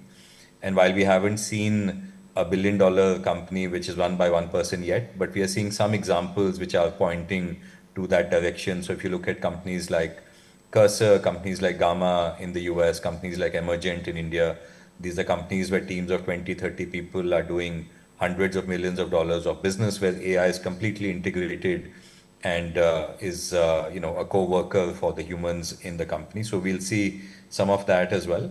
And I think increasingly the way companies are structured will need to change as well, right? In many companies in India, 90% of us are managers and 10% of us actually do work. I think that's going to get flipped, where maybe 10% will be managers and 90% will be doers, where you actually build stuff and you do things and so on and so forth. And I think along with that, while all of us start using AI a lot more, human skills will become more important, right? Because what will differentiate us is our creativity, our judgment, our critical thinking, our emotional quotient, and so on and so forth. So yes, more AI native businesses, but at the same time, the need for stronger, deeper human skills amongst all of us as working professionals as well. But I think increasingly, I was managing director of Coursera for 8 years, and when I last left, my team was 350 people. and now I'm an individual contributor where I do most of the work myself, and my productivity, because I use AI a lot, is probably 10 times what it used to be 1 year ago. So we'll see more people doing things as opposed to managing things, and I expect that to happen as well. Perfect. So, in fact, this brings me to a recent conversation with one of my acquaintances when I asked, she's into a website development, and she said, now I'm using a cloud and I'm able to develop more websites within a specific time. So essentially what Raghav says is now the teams can do more productive work, they can do more business. So in fact, we are moving towards building efficient teams with AI. Thank you, Raghav, for this insights. With this, I'll move on to the next insight. I would like to now ask a question to Rohit. He represents HR. To you, I would like to ask, will AI primarily replace jobs, transform jobs, or create new opportunities? What evidence are you seeing from your industry? And I would like others to add later, so I'll start with you. Thank you so much for that. I think before answering that right away, I would like to probably talk about an instance about GPS. When GPS was invented, most people thought that the taxi driver's job will be gone. But actually, Google Maps and other applications started invented. And then we have this Uber, Ola, Zomato, many other platforms. And they created a new set of job called as gig economy. Maybe when I was doing my MBA about 13 years back, I hadn't heard about this concept called as a gig economy. It's a very, very new concept. That means new jobs were created because of the invention of a technology. So to answer your question, all three are happening at the same time, simultaneously, right? So jobs are getting replaced, reshaped, augmented, many things are happening at the same time, and the pace is very, very fast. World Economic Forum, they release certain trends, reports. There is Future of Jobs 2025. In that, they said that because of AI invention, about 170 million new jobs will be created, but 90 million jobs will be reshaped. And because of that, net addition is about 78 million jobs. That means there are more jobs will be created, but the realities could be quite different. And that we are seeing in our company as well. I will give an example about software developers. 85% of the software developer use AI. And by the way, many organizations are saying, we are fine for you to use AI in the hiring stage as well, provided we know why you are using it, right? So lenses are changing, right? So, maybe a year back we could see, no, you will be out of the hiring process altogether. But today we are saying that it's a reality. We have to get together to that. That's about the hiring part. Coming back to the software developers, now if they are using, so now the AI can write codes faster than ever, right? Thousands of lines of code in seconds. Yesterday I was using Kimi, one of the other AI tool I'm sure some of you may be using. And the agents, and there is a new agent Swarm has come, right? And they're writing codes left, right, and center. But we need engineers who can have the judgment. As Raghav said in his presentation as well, we need human ingenuity, wherein the coders can judge, create architecture, a different set of jobs we are seeing in the software developer. So I would say that instead of replacing, it is getting reshaped. But the reality is that not that rosy. You ask some evidence. In the entry-level jobs where AI, many jobs are highly exposed to AI, there we are seeing about, in the industry, I'm not talking about our own organization, about 13% dip in the hiring. And many of the hiring managers are stopping and thinking, what I need more in the role, right? So that's, not everybody is certain what they want to do. They are thinking what to be done. So then if a message has to be given to all the students, earlier in our times, and many of our times, it used to be called as career ladder. And ladder has a shape. Now the lower rung of the ladder, the shape is changing. So you have to climb very differently. And India has the highest number of young workforce on this earth. I spoke about that World Economic Forum's Future of Jobs 2025 survey. By 2030, about net 78 million jobs will be created. but they said that it is India's opportunity to lose. The reason is, it all depends on all of us, sitting us here, everywhere, how fast the students are going to reskill themselves, and institutions, how fast they are going to create those platforms and those resources to the students so that they can work along with the students, these AI tools, and they can augment their learning. I'm thankful the presentation spoke brilliantly how ChatGPT and the Mahe is, Manipal University is, like they are using, they are the one of the logo I saw in the entire presentation who have the first one to move. I see that that's a very, very positive step. And all of you as a students, it's a good thing for you that your university is investing in AI. So the future is not going to be that humans without AI, right, so AI alone. It is going to be human and AI working together, but human is going to use the AI for better productivity. And for all of you, if I have to say, do not get panicked, but prepare, reskill yourself, know what's happening, and not all of them, us, like I spoke about a software developer example, it could be for HR, it could be for marketing, it could be for lawyers, many areas.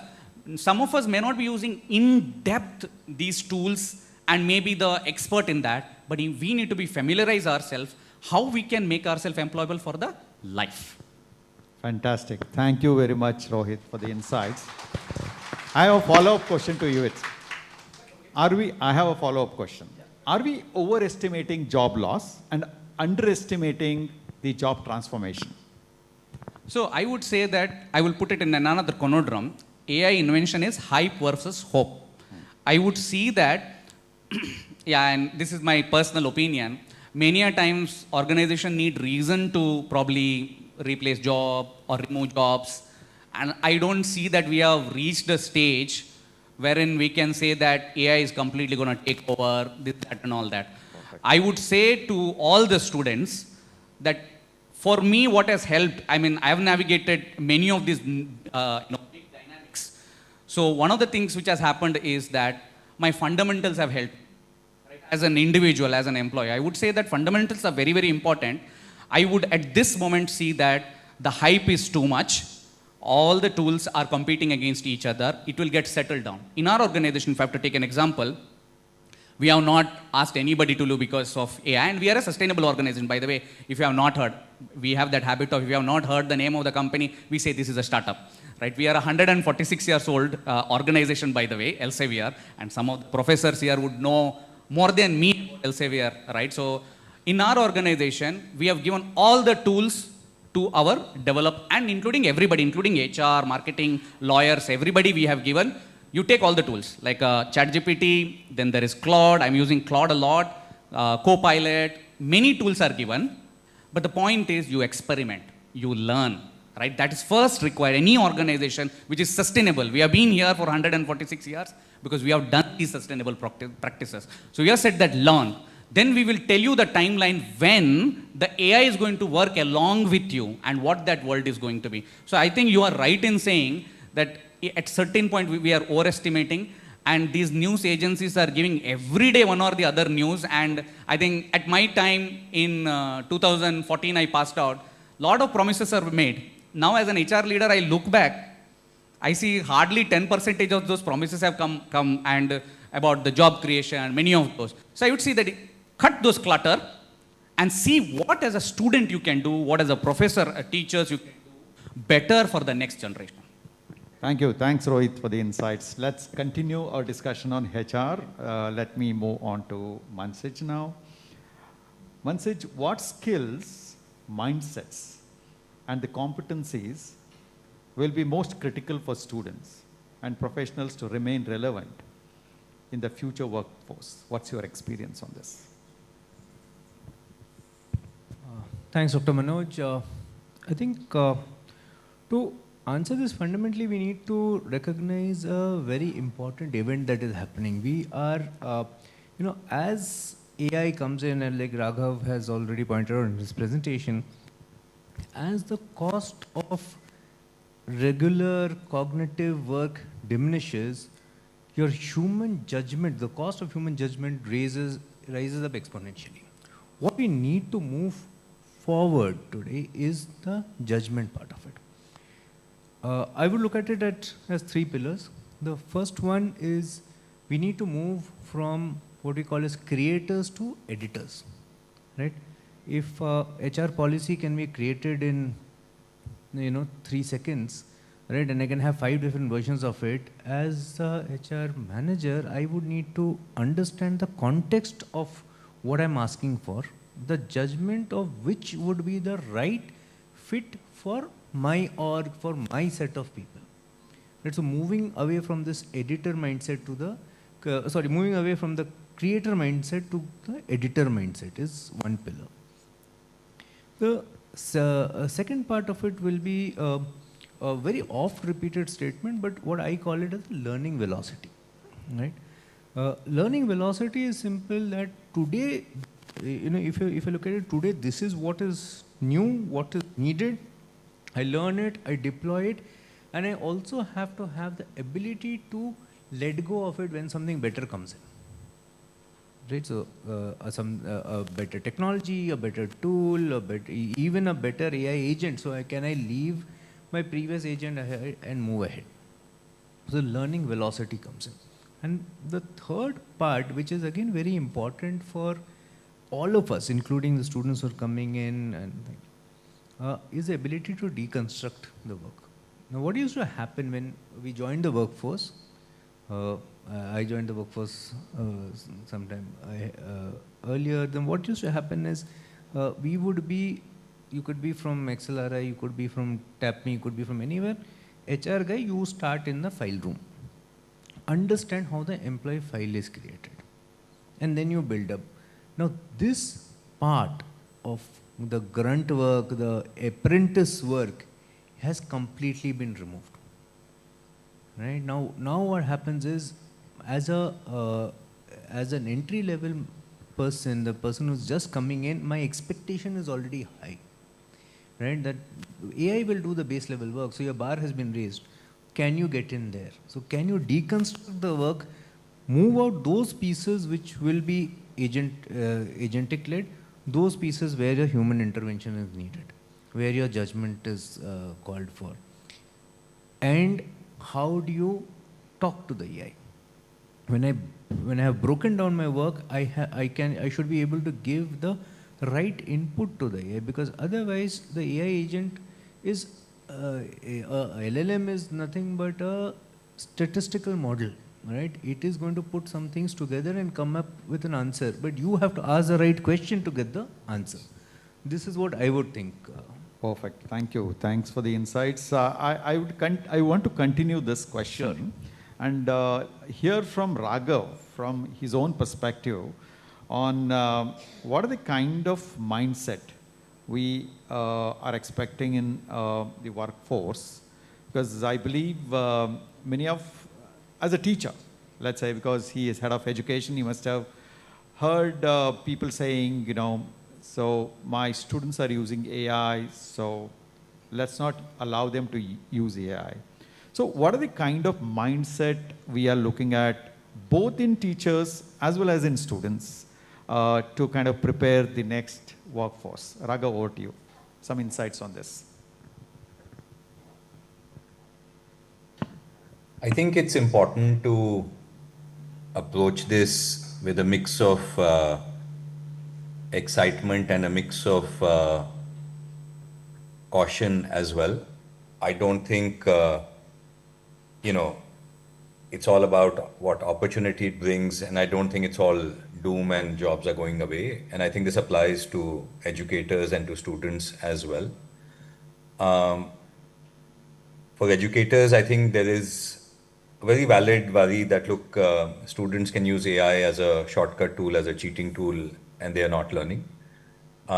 This applies to students in schools, this applies to students in colleges. I think for educators to guide students to say, look, there's actual research which says if you use tools like ChatGPT as a shortcut tool, it will not help your learning, is important to share with students. Because most students, I should say, not 100%, but most students do want to learn. Most students do want to become successful in their careers. So I think for educators to provide that guidance is extremely important. At the same time, for educators to be conscious that banning will never work, right? You cannot stop access to something which is like this massive wave that is coming. But how do you embrace the technology, firstly, to make what you're bringing to students a lot more exciting, a lot more engaging is important. And I think also very importantly, in a world where conceptual knowledge is turning into actual hands-on knowledge where you need to be able to build things in whichever part of the business you're in, I think there is an opportunity for educators to encourage that a lot. And how do you do that, I think is extremely important. Perfect. Thank you. Thanks for the insights, Raghav. Since we are talking from the educator's standpoint, let me move my focus on Dr. Karthik. Dr. Karthikeya, I have a question for you. How should universities and educational institutions redesign learning experiences to prepare graduates for AI-enabled workplaces? Okay. Yeah, good afternoon. Now universities have relied upon, still it is going on, so it's not over yet. So there is a lot to do when it comes to AI. Universities are relying on mostly knowledge-based framework, in the sense that you have to do a lot of recalling of information, what you have learned, and just put it through examinations, and an assessment is carried out, right? So one of the core things which we have to look in an educational institute is about what do we want the students to carry forward, right? Now, is it the knowledge or something else, right? So one thing which is for sure what has happened with AI is it has reduced information asymmetry. And that's why the first thing what the students would do is to gather more information from AI, right? So that they can just replace that for assignments and so on. Now my first question is, why do we have such assignments in the first place, which can be just replicated by AI, right? So that means there is something which has to be done to don't give a temptation of using AI for kind of a cheating purpose, right? Now, the only way it can be done is, of course, the first thing is teach the students how to use AI responsibly, right? Now, will it be a replacement for my own thinking? Certainly not. Now, what are the things which you should do with AI, and what should not be done to keep some human element in your output, right? Now, one thing which can be done is, which I devised for myself to start with, was the 4L framework, which I would like to share with you. The 4L framework is something like you start lifting a bit, right? So it's just like when you go to gym, right? You have to get started, right? Lifting some things, like lifting weights or something. You have to get started. Then comes, so that is the first L, right? Which I'm talking about. So whenever you are taking up any particular task, okay, you need to first get started on your own. Don't immediately get to AI that, say, please do this for me, right? The next one is, the second L is lighten. Now, what are the things which I should delegate to AI, and what is something which is humanly very causing a lot of fatigue, right? Now, those are the things which you might have to delegate to AI. Now, so you can consider AI as a spotter, right? So in gym, when we have people around, trainers around, you only seek their help when it is required, right? To see whether you are doing it right or not. So use AI as a tutor, or it could be something which will help you in enhancing your learning, right?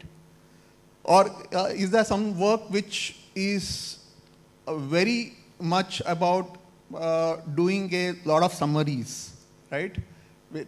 So those are the things which you can give it to AI, right? Now the third L, which is about learn. So who has to do the learning? Again, a human, right? So the learn, how do you learn that? Now one thing which has AI has done well, and it is good for an educational institute, is that no longer the student will have some concern about asking some doubts, right? So they could use AI as a devil's advocate, right? So what I'm doing is whether it is right or not. Or it could be, again, as I said earlier, tutor. Okay? So there are different ways you can utilize AI as a medium to whom you can speak freely, because AI will not judge you. Great. And the last L, which I would suggest, is lead. So when we say lead, it means that no matter whatever information you have gathered through AI, no matter how much it was your contribution initially, but when it comes to decision making, it is something where you need to own that decision and carry on. And that requires judgment of, it requires human judgment, ethical reasoning, and so on, right? So that's where the lead comes in. Now, taking this into account, what should universities do? So the universities should look at a way of engagement where certain things about banning AI will not come at all, right? So that situation will not arise. One example could be about getting students to involve in simulation games, right? So which will reflect the real life scenario to some extent and tell them to take decision, and that can be developed through AI. So these are few things which I would like to share. Perfect, sir. Thank you. Thank you. So you're essentially saying we have to suitably integrate AI into the curriculum so that we can actually bring AI competency among the students. Thank you. Now I'll move on to Ms. Lakshmi. As AI becomes more powerful, it is going to become more powerful, what will distinguish high-performing professionals in the future workplace? What's your take? Let me play a model role. Which model? Which model I'm talking about? Because I tell you AI model, right? All the esteemed experts have given an answer for this. Thank you for asking this question. So AI already became a powerful tool, if you ask me over here. It is not becoming in the future. And to become a professionals, high-performing professional, just to address this as, right? I don't believe who knows, like just AI tools, they'll become a high-performing professionals. But the high-performing professionals are the ones who can combine domain knowledge, critical thinking, and execution capabilities are more important than having just knowledge. Okay, so firstly, if you are not in AI, or if you are in AI, if you want to become a high-performing professional, right, make use of your domain knowledge. Whichever the domain you are coming from, healthcare, finance, or else even it could be education also. Because model, as I mentioned, I'm collecting all the data from all the experts, I'm start rephrasing the same statements. Exactly, model does the same. Okay, it starts generating. If you don't have a domain knowledge, how can you validate the data, whatever it has been generated?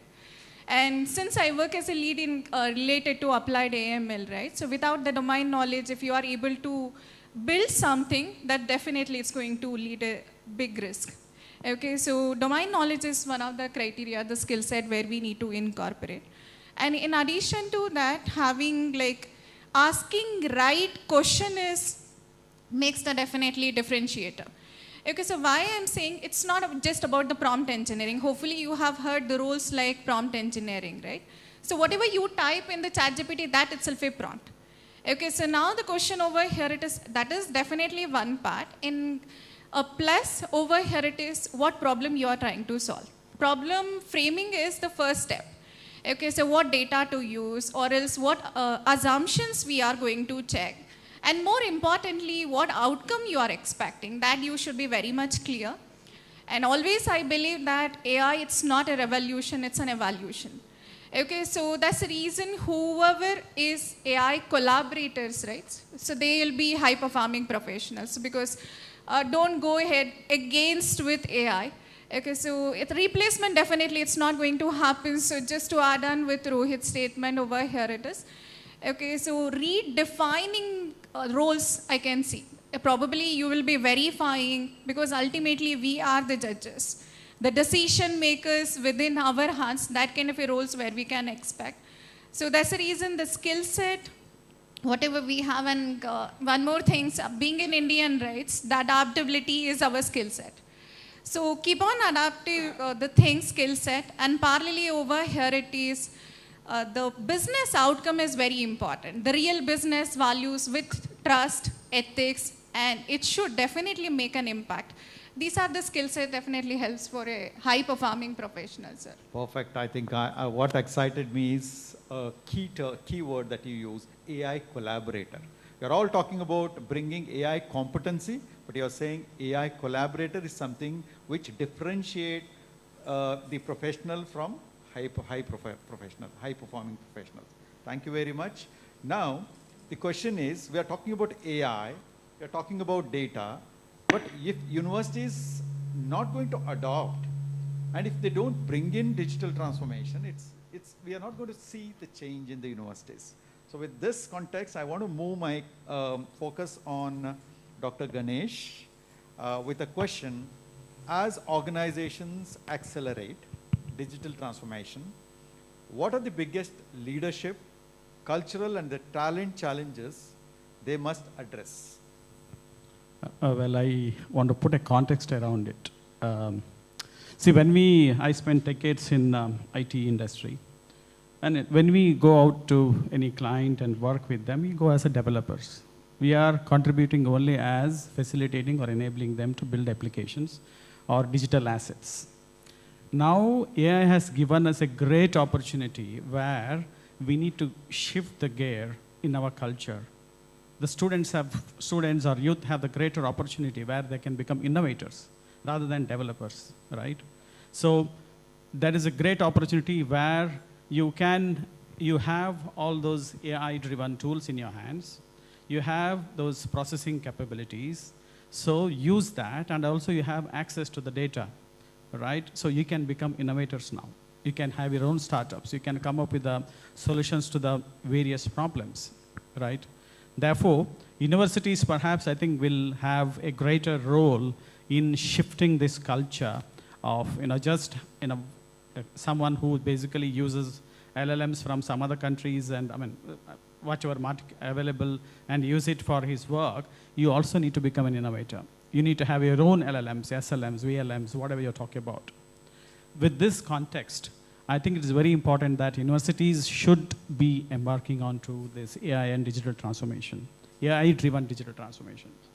If I distinguish between classical digital transformation and the AI-driven modern digital transformation, I think it's very important that the modern digital transformation, where Mahe is actually already started in, and we are already using agents in several spaces, and we are becoming AI agentic university as we speak.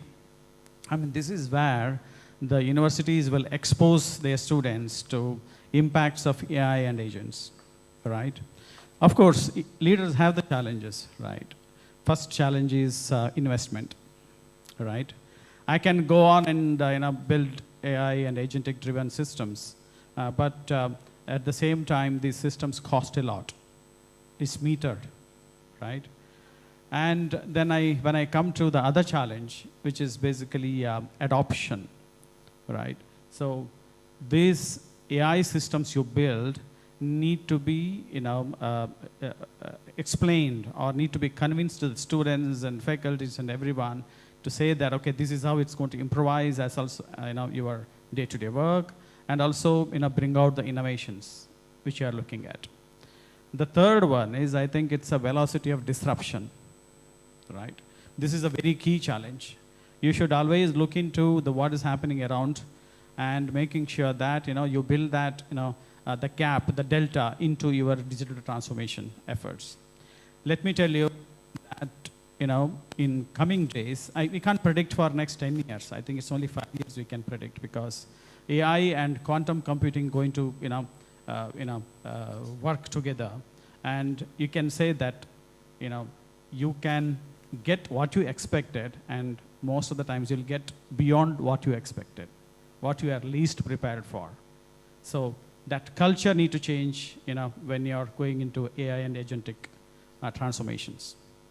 Thank you, sir. Thank you. So you are essentially saying the leadership has to look at investment, and from the adoption perspective, the people, the stakeholders has to kind of sensitize people why it is important to adopt, right? Thank you very much. With this, I want to move my focus again back to Raghav with a very exciting question. Raghav, if you were a first-year university student today, what you would do differently?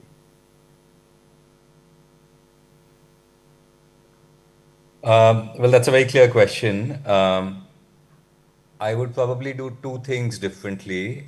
I would take advice from adults about the future, but with a pinch of salt, because the adults don't know what's going to happen in the future with this technology themselves. It's important to acknowledge that.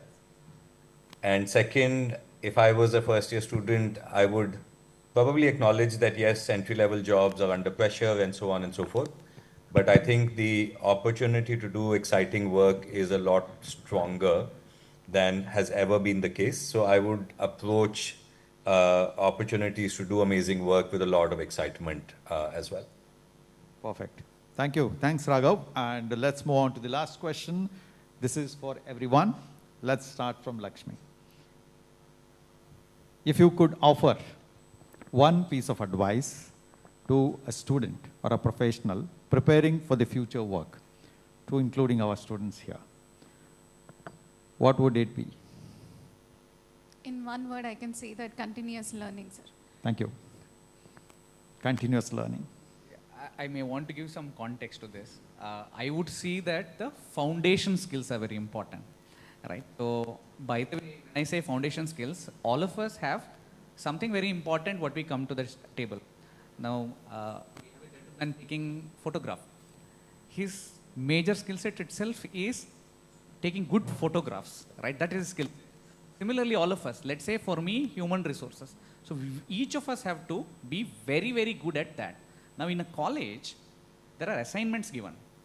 There are also coursework given. There are many extracurricular activities given. I would say that you should participate in that, because going forward, one of the skills which will be really important is put your phone down and have a chat with other person. So foundations. Thank you. Yeah, from my perspective, I think you are now being more empowered, so stick to your, the original thoughts and try to implement them. Perfect. Like I mentioned briefly, I think when basic competence is becoming free, you need to go deep down, like Rohit mentioned, foundational skills. I would say human skills, empathy, judgment, the ability to have a conversation, ability to have a difficult conversation, right? How do you get it, learn those? That is what will carry forward. Thank you. I would say 4 words, right? So those are all the 4 things which you have to do. One is that you need to be a knowledge orchestrator, right? You don't need to have knowledge deep around, but you should be able to manage the knowledge for doing greater things. The other one is about, as I said, empathy, judgment. Okay, and last but not the least is whenever you are taking up any job, you divide that into those which can be done with AI and those which cannot be done with AI. Right? Yes. So that's where you need to understand the things which cannot be replicated by AI, that is something which you should concentrate upon. Thank you. Thank you. And we started with Raghav. We'll end with Raghav. Last piece of advice, Raghav. Well, I think I've shared enough. I don't have anything specific additionally. Yes. I think the panel members have shared some wonderful thoughts. Perfect.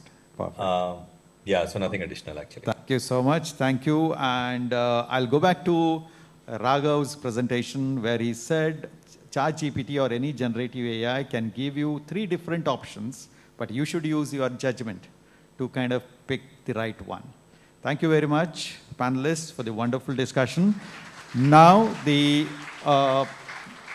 floor is open for few questions, couple of them. Can you pass on the mic, please? Raise your hand. Please be specific, okay, when you ask question. And also, let us know who should kind of answer your question among the panelists here. Good afternoon all, and it's a great pleasure panelist here.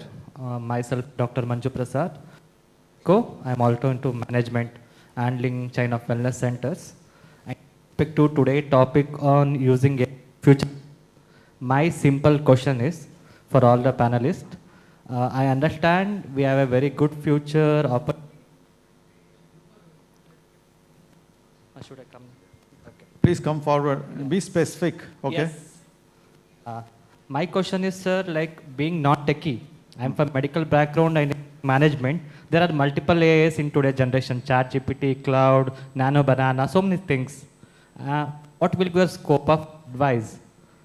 What should be the best thing, or how to choose a right AI agent to ourselves? Raghav, you would like to answer?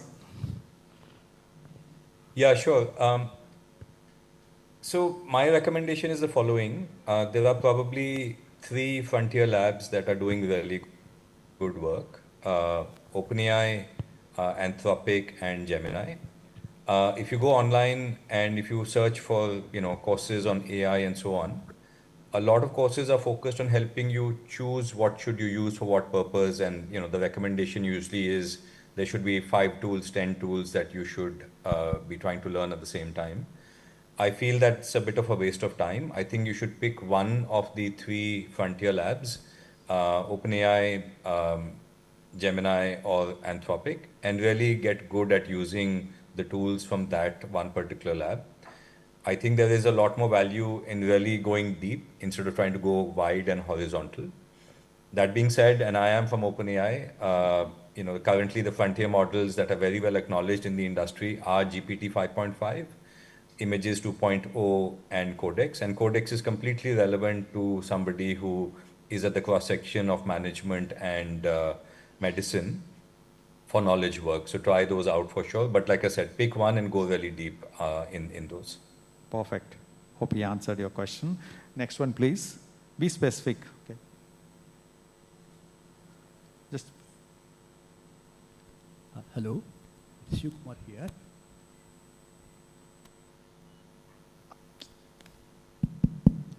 Check. Hello. As a medical professional, I would like to ask, what are all the possible difficulties we will face while learning while newly adapting AI, while learning the AI tools? Lakshmi, you would like to answer this? Both of you are from medical backgrounds. So first thing you have to remove that you are from a non-technical background when it comes to related to AI.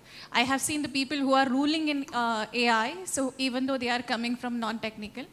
And so over here it is, what skill set, that's where Mahe we have in the institution, right? So plethora of courses we have, and the people from folks, like it is industry folks where we are training. So one of the course where you can definitely start with that is to get an idea. Thank you, madam. Because having a one degree, knowing one AI tool, that doesn't help for the future. This is for everyone.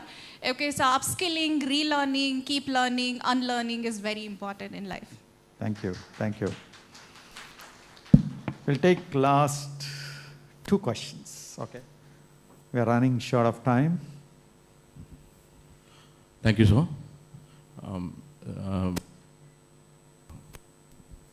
Hello? The question which I want to ask is, like, we are nowadays, because I am working in aerospace field for the last 15 plus years, when it comes to appraisals and all, nobody will be 100% satisfied with the way appraisals are being done.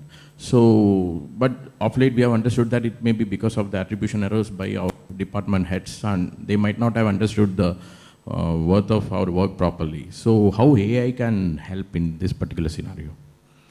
Yes, Rohit, you would like to add here?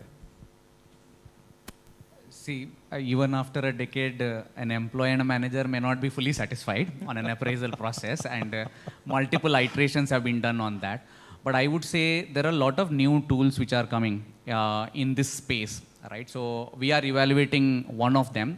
It's by Vance, wherein what needed is more professional maturity for managers and also to the employee as well, because there are a lot of high expectation, and we miss the entire angle of human elements or emotions in the entire appraisal process. So these tools can help. So that will help how to have the right objectives, and also for the employee so that they can prepare for this conversation. Many a times, managers, including for the managers to prepare for that particular conversation, that happens once a year.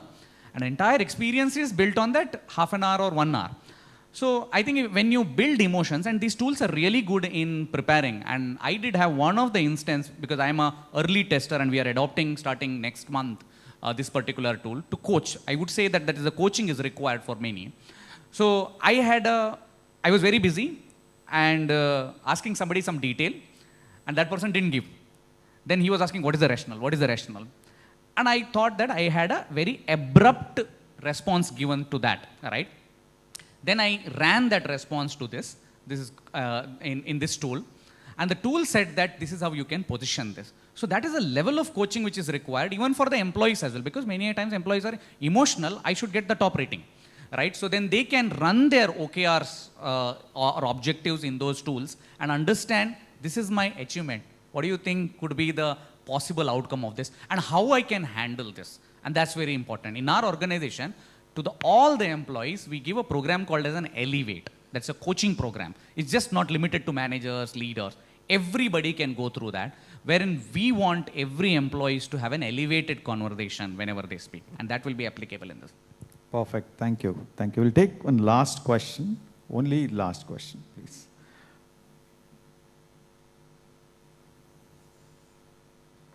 Yes, please. Can you hear now? Thank you.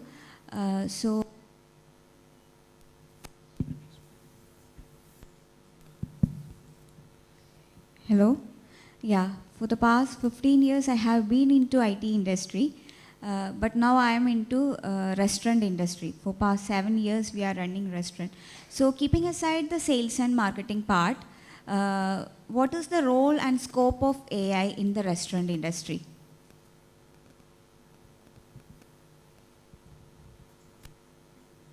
Yes. Anyone can pick. Okay, I think, I'm not an expert in restaurant industry, but I guess it's basically, we have various AI models which can help out, for the restaurants, utilize, come up with the innovations. So I think that's where I think AI can help for the restaurant industry also. So you want to add more? Karthik. Can I add a few points here? Yeah, Raghav. I mean, I would imagine AI can play a role in all parts of running a restaurant, right? A big component of your restaurant is the cost of food, managing inventory, managing your costs of food. If you put all the data that you have through AI, can probably help optimize it. If you're on platforms like Zomato and Swiggy, and customers or people who come to your restaurant are leaving commentary about feedback for the restaurant, you can use that as feedback for areas to improve. You can also actually automate the process of being able to capture every single comment that is added about your restaurant online and actually respond to it as well. You can use it as a tool for your accounts and finance, where you can actually automate and analyze a lot of things. And of course, I know you mentioned sales and marketing, but completely helpful there as well. So I'd imagine in every aspect, except maybe creating the food and actually interacting with the customers who come, AI can actually be quite assistive. So I think the restaurant and the food business is largely perishable business, wherein what you need is predictability in terms of what customer would ask you, right? There is this tomatoes, there is this maida, there is so many things. Inventory management. You said, barring sales and marketing, tell me something else. Right? I would say that it is the predictability. It is not which order would come, but largely you are interested in which supply to have. It is called as misempla in the food industry. Right? What misempla need to be there with you at that moment? If somebody asks you, like, I don't know which food business, I need aloo paratha, but you don't have aloo. How will you give that, right? So that predictability can be done very easily by the AI. And of course, Raghav can speak more about the model which to be used. But then I would say that that's something is really important. Other factor I would say is also your finances. Many times the cash, it is called as petty cash, right? How much you need to keep. Because of the digital transformation, everybody is scanning. And if somebody says, for a 10 rupees chai, they give 100 rupees. You don't have cash to give back, right? So how would you give that? So that level of predictability also can be done by AI. Thank you. You would like to add? Yeah. There are two things which you can do. In fact, the one framework which I'm trying to say is applicable for all industries. Okay. There are things which you do by brain. There are things which you do by heart. And there are things which you just execute without too much of thinking, right? So, what you need to just do is that you have to simulate certain situations where AI can be useful. I was talking about games, right? You can actually develop a game for yourself through AI, wherein you can try to understand different situations which you undergo, and you also see those alternatives which where you use your brain, you use your heart, or you use your hand, right? Yes. So that's where you should be able to figure out yourself that which are the things which you should do to gain, if you want talk in terms of sales or in terms of customer satisfaction and so on. Thank you. Thank you. Thank you very much. And with this, we'll conclude. As we conclude today, perhaps the most important question is not, will AI replace me? Normally, everybody has anxiety today. Will AI replace me? But rather, how can I become a kind of a professional who thrives alongside AI? I'm sure the insights given by most of the panelists here, and most importantly, the plenary session by Raghav Gupta has given us a lot of confidence that AI is not going to replace us, but AI is going to empower us. Thank you all the panelists, including Raghav Gupta, who actually delivered an exciting plenary session for this. Thank you, Raghav, for accepting our invitation. Despite your busy schedule, you accepted and delivered plenary session. Thank you. And thank you, audience, for a patient hearing. Thank you very much, and have a wonderful day.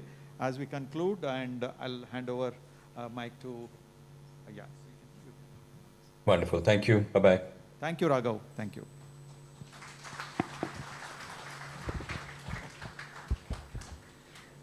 I request Dr. Manoj Kumar Nagasampige to hand over the mementos as token of gratitude.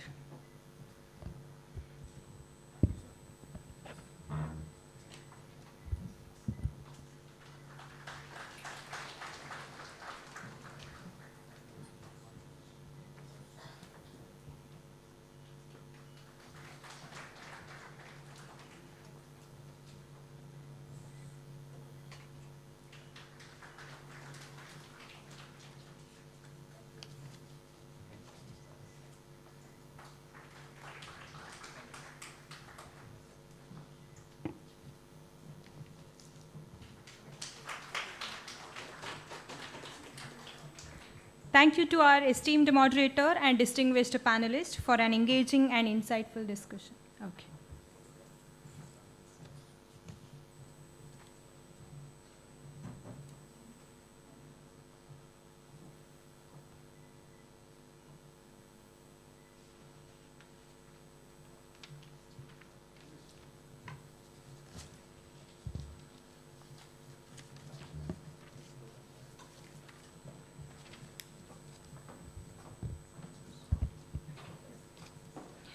As we move forward with today's program, we now transition to the faculty interaction session, an excellent opportunity for our learners to engage directly with faculty members, seek guidance, and build meaningful academic connections.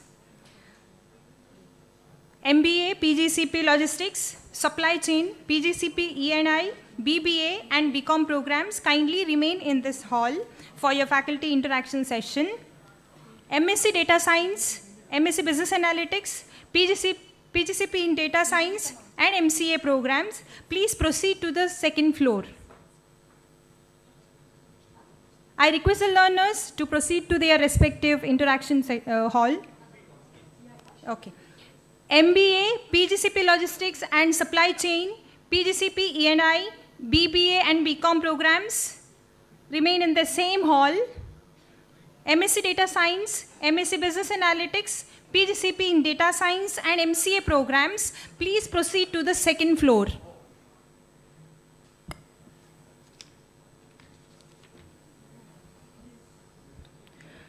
I also request the BBA learners to occupy the front seats if possible. Come and occupy the front seats, BBA learners.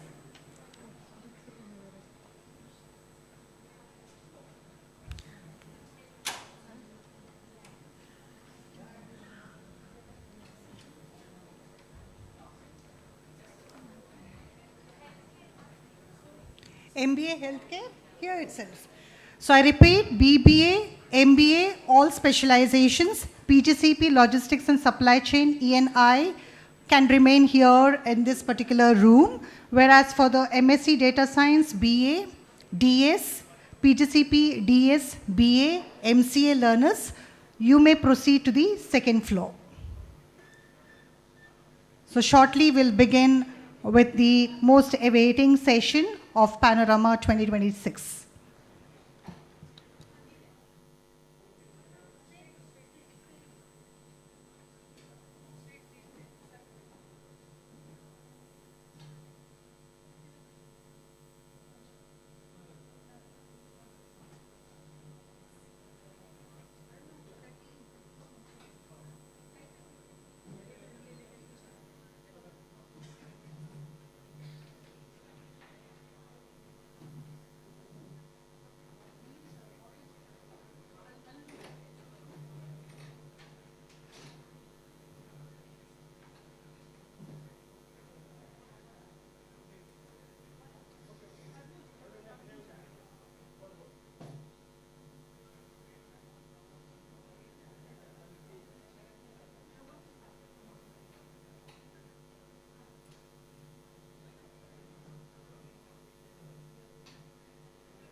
I request BBA learners to occupy the front seats.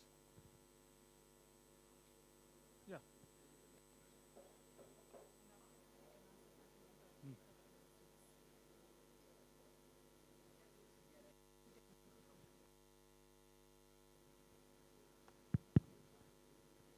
Now I request all the faculty members to please come on stage and take your seats.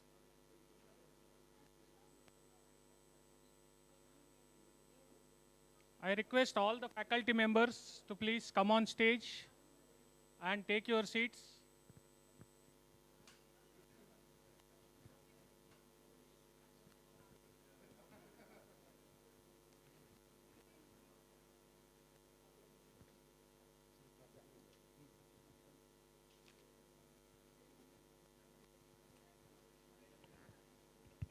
Check.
Check. Hello, check.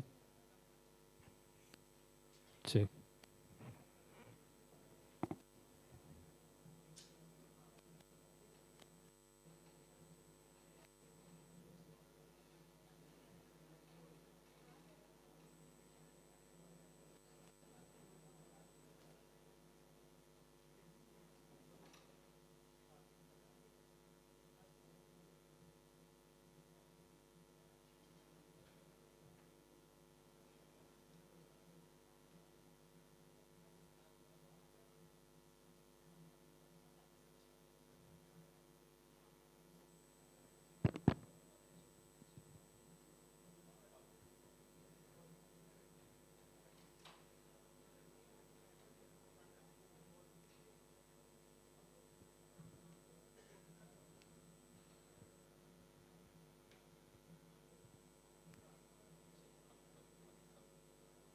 Check.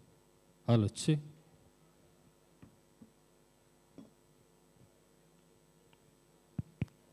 Good afternoon, everyone. It gives me great pleasure to welcome all of you to this faculty interaction session as part of Panorama. First of all, a warm welcome to our learners who have traveled from different parts of the country to be here at beautiful Manipal campus. So for most of the year, you interact with our faculty members through a screen during live classes, via discussion forums, emails, and academic sessions. But today is special. Today you have an opportunity to meet your faculty members in person, interact with them,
At the end of the day, we have organized a campus tour, and one of the destinations is Manipal Hospice Respite Center, that is MHRC. To explore more on this, we should be playing a video.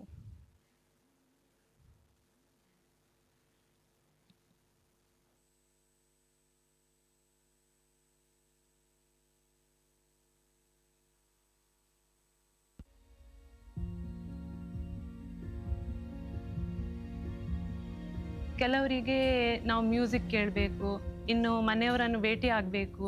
ಮಗು ಒಂದಿತ್ತು, 8 ವರ್ಷದ ಹುಡುಗ ಸಮೋಸ ತಿನ್ನಬೇಕು, ಪಟಾಕಿ ಬಿಡಬೇಕು, ಹಾಗೆ ಅಂತ. Lot of uncompleted works or financial wills. A sense of completion. A desire to experience the best things of life again. A simple touch of the loved one. A proper stitch. A better painkiller. A cleaner wound. Ability to speak for just a few more days. A fresh breath of air. Sunlight. A simple acknowledgement of who they are and have always been, one last time. Many things matter for a person to live their days to the fullest, especially when it's their last few. There is a huge need for palliative care in India. It is estimated that around 7 to 10 million people need palliative care. But unfortunately, less than 4% who need it actually receive it. Manipal Hospice and Respite Center was started with a simple philosophy that when the days are short, it's not about giving up. It's about giving back. Dignity, love, and presence. One of the largest in the region and free of cost to patients, this is the only hospice and respite center affiliated to a university and a medical college hospital. We improve the quality of life of the patient as well as the family members. It looks after not only the physical symptoms of the patient, but also the psychological aspects, the social aspect, and the spiritual support as well. It's a holistic care. In spite of comprehensive care and support facilities, this feels more like home, calm, expansive, deeply personal, and in oneness with nature. Care here is constant and capable. 24/7 medical support and nursing by your side. IV, oxygen, and evidence-based relief for pain and difficult symptoms. Skilled dressing for wounds that refuse to heal. And if acute care is needed, doctors from Kasturba Hospital are just minutes away. When we look at hospice care, what we are talking about is essentially end-of-life care. When we talk about respite care, it is for patients at any stage of the disease. They are not necessarily at end of life. It is a short-term admission where the physical symptoms are taken care of. And also it provides us with an opportunity to empower the caregivers on how to take care of the patients. And this center is both for hospice care as well as for respite care. But relief is more than medicines or machines. A therapy block hums with small victories. One steadier step than yesterday. One daily task made a bit easier again. Someone empowered to speak again or have a first comfortable sip. Therapeutic music to remind the heart that it can still open. End life ಆಗುವಾಗ ಅವರಿಗೆ ಏನು ಮಾಡಬೇಕಂತ ಗೊತ್ತಾಗೋದಿಲ್ಲ. ಅವ್ರು ಸಹ ಬರುವಾಗ ಹಾಗೆ ಟ್ರಾಲಿಯಲ್ಲಿ ಇದ್ದಿದ್ದು, ತಗೊಳ್ಳಿಕ್ಕೆಲ್ಲ ಕೇಳ್ತಿರ್ಲಿಲ್ಲ, ಏನು ಟ್ಯಾಬ್ಲೆಟ್ಸ್ ಎಲ್ಲ ಕೊಟ್ಟರೆ ಬೇಡ. ಈಗ ಮೊನ್ನೆ ಮನೆಗೆ ಹೋಗಬೇಕಾದ್ರೆ ನಡ್ಕೊಂಡೇ ಹೋಗಿದ್ದಾರೆ, ಅವರು ಖುಷಿಯಾಗಿ ಹೋಗಿದ್ದಾರೆ. ಅದು ತುಂಬ ನೆನೆಸಿ ಖುಷಿ ಆಗ್ತದೆ ನಮಗೆ. When we are actually treating the disease, we are adding days to their lives. But as a palliative care physician, when I treat a person, I actually add life to their days. ಇನ್ನು ಮನೆಯವರನ್ನು ಭೇಟಿ ಆಗಬೇಕು, ನನ್ನ ಮಗ ಬರಬೇಕು, ಆ ಥರ feelings ಇರ್ತದೆ. ಪೇಷಂಟಿಗೆ ಮೊಮ್ಮಕ್ಕಳನ್ನು ನೋಡಬೇಕಂತ ಅನಿಸ್ತಾ ಇದ್ದರು. ನಾವು ಅದಕ್ಕೆ ಸಮಾಧಾನ ಹೇಳ್ತೀವಿ, ಅವರಿಗೆ ಮಾತಾಡ್ತಾರೆ, ಅವ್ರು ಬರ್ತಾರೆ, ಹಾಗೆ ಅಂತೆಲ್ಲ ಹೇಳ್ತೀವಿ. No amount of care can match a family's presence. Visiting families are not measured by a clock. Loved ones can stay, lend a hand, or simply sit in the same sunlight. Presence becomes medicine. Touch becomes reassurance. Time itself becomes treatment. This is a place for finishing the unfinished. A legacy etched in a family tree. A last birthday candle. Another best moment to relive. A recipe passed from a mother's memory to a daughter's hands. A festival marked quietly, exactly the way home would have done it. Counselors help hold the hard words. And when the moment comes, they are beside those who grieve, offering gentle bereavement support so sorrow is carried and not shouldered alone.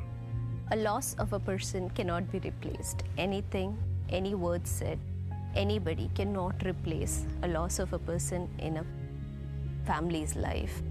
But always we can modulate our support systems to help them tide over the crisis. This is Manipal Hospice and Respite Center. A home away from home with hospital-grade care, where dignity is restored, families are reunited, and ordinary days are made beautiful to live life to the fullest for that one last time.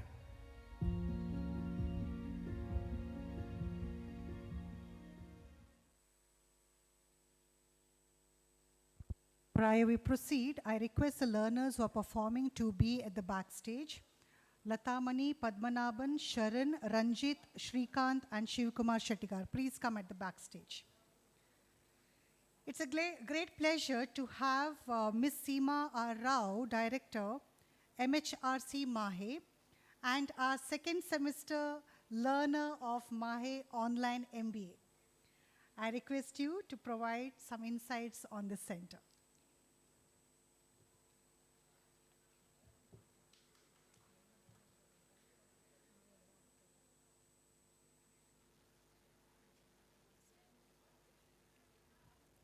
Good afternoon, everyone. I'm one of you, actually. I'm in the second semester doing my MBA from here. I'm also the director of this Manipal Hospice and Respite Center. So as you have seen, we look after patients who are terminally ill. It could be end-stage cancer, lung disease, kidney failure, old age, dementia, entirely free of cost in the center. We have a team of doctors, nurses, counselors, social workers, therapists, who sort of provide holistic care to our patients, and all the services that we provide is entirely free of cost. It's majorly a social impact project of Manipal Academy of Higher Education. It's beautifully built on a campus of around the 12 acres of land, and we try to make the last days of the patient as comfortable as possible. So I invite all of you to visit the center. I think it's part of your campus tour as well, and also to spread the word of this facility being available. So anybody who is in need can avail of this facility so that they don't have to suffer, during the last period of their lives. That's all from my side. If you have any questions, I can answer.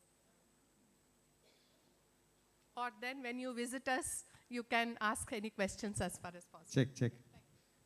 Thank you, ma'am. Thank you very much. Okay, so I want to know how many of you are from MBA Healthcare. Can you raise your hand, please? Okay. Yeah, thank you. Okay, don't be scared that Dr. Seema is here and then not to post anything in the group. Don't be scared, okay? You can keep on posting whatever you feel like, negatives, positives. Don't worry, okay? Ma'am, don't tell me if they post any negative things. Thank you. So, healthcare, somebody asked me who all are healthcare folks. Who is that? Somebody asked me, I want to know who are my classmates. Okay, he is at the backstage, okay. So, can you raise your hand once again? Okay, you just identify them, okay? Just catch hold of them, right? Okay, so I want most of you to prefer to go to MHRC, very unique in the country. In the country, very few places you will find hospice and respite centers, and this is one among very few in India. You will really enjoy, because end of life is something which I also experienced just a month ago. End of life care is very important. Okay, as we grow older, we must realize that the end of life requires a special attention. And that's what Mahe has done under the leadership of Dr. Seema. Please visit and realize the importance. Thank you. I have one more request. It's not only for the healthcare. It is for all of you, because at some point or other we become carers. In fact, Dr. Manoj has just experienced it. I'm going through it because my father is actually critically ill at this point as I'm here. And he's in Kerala, and we are struggling to find enough facilities like this in Kerala. Right? So it's very important that all of us know what we can do for our parents, for our elders when they reach this stage. Not only for the elders, for anyone with a terminal illness, what is the best care that we can offer when cure is no longer, is difficult. I think it would be an experience for all of you to see and understand and be ambassadors that this kind of care is available in this country. Thank you.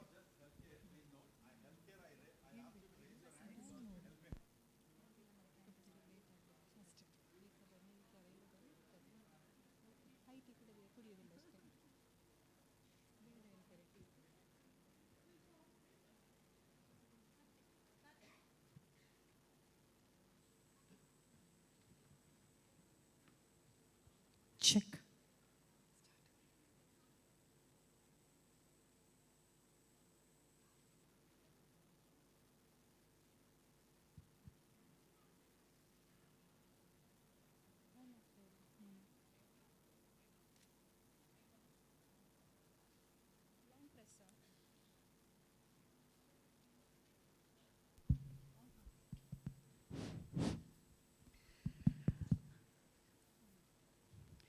Good afternoon, ladies and gentlemen. On behalf of Directorate of Online Education, Mahe, we take this a great pleasure once again to welcome you all for Panorama 2026 entertainment program this noon. We are delighted to have you here with us today as we venture into the celebration of rich tapestry of our diverse culture through music, singing, dance, and much more. I'm Dr. Aruna Dorin Menezes. And myself, Dr. Purnima Shetty, will be a host for this afternoon. We have an exciting lineup of performances that will take you on a journey around the diverse culture, showcasing the talents and creativity of our amazing participants, teaching fraternity, and technical support of Directorate of Online Education. Music has a unique way of touching hearts, bringing people together and expressing emotions. Our first performer is ready with a beautiful music and a melody and rhythm. Please join me in welcoming Latamani R, who will be presenting a song.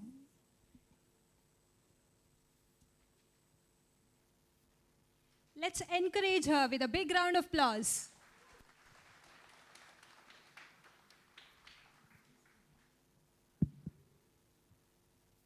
Yeah, good afternoon all. Please don't sleep because ನಾನು ಹಾಡ್ತಿರುವಂಥದ್ದು ದೇವರ ನಾಮಗಳು. So program start ಮಾಡಬೇಕಾದ್ರೆ ದೇವ್ರನ್ನ ನೆನೆಸ್ಕೊಳ್ಬೇಕು ಅಂತ ಹೇಳ್ತಾರೆ. Nice, my song is been presented first. ಪುರಂದರದಾಸರ ರಚನೆಗಳು 2 ಹಾಡುಗಳನ್ನು ಹಾಡ್ತಿದ್ದೀನಿ. ಮೊದಲನೇದು ಶಾರದ ಸ್ತುತಿ. ಶರಣೆಂಬೆ ವಾಣಿ ಪೊರೆಯೇ ಕಲ್ಯಾಣಿ, ಶರಣೆಂಬೆ ವಾಣಿ ಪೊರೆಯೇ ಕಲ್ಯಾಣಿ, ಶರಣೆಂಬೆ ವಾಣಿ.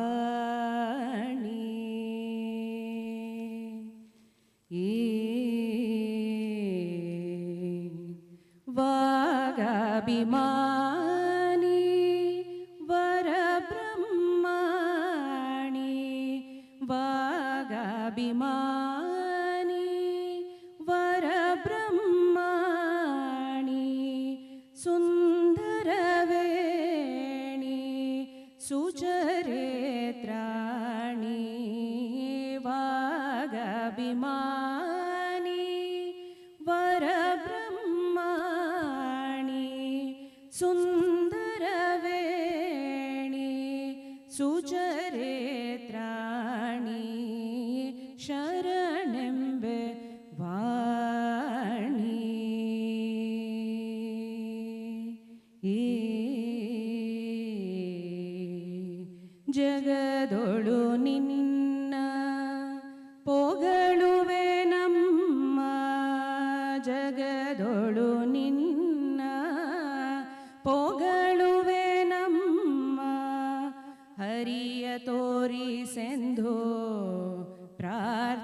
ಸೇವಮ್ಮ ಜಗದೊಳು ನಿನ್ನ ಪೊಗಳುವೆ ನಮ್ಮ ಹರಿಯ ತೋರಿಸೆಂದು ಪ್ರಾರ್ಥಿಸೇವಮ್ಮ ಪಾಡುವೆ ಶ್ರುತಿಯ ಬೇಡುವೆ ಮತಿಯ ಪಾಡುವೆ ಶ್ರುತಿಯ ಬೇಡುವೆ ಮತಿಯ ಪುರಂದರ ವಿಠಲನ ಸೋದರ ಸೊಸೆಯ ಪಾಡುವೆ ಶ್ರುತಿಯ ಬೇಡುವೆ ಮತಿಯ ಪುರಂದರ ವಿಠಲನ ಸೋದರ ಸೊಸೆಯ ಶರಣೆಂಬೆ ವಾಣಿ ಪೊರೆಗೆ ಕಲ್ಯಾಣಿ ಶರಣೆಂಬೆ ವಾಣಿ.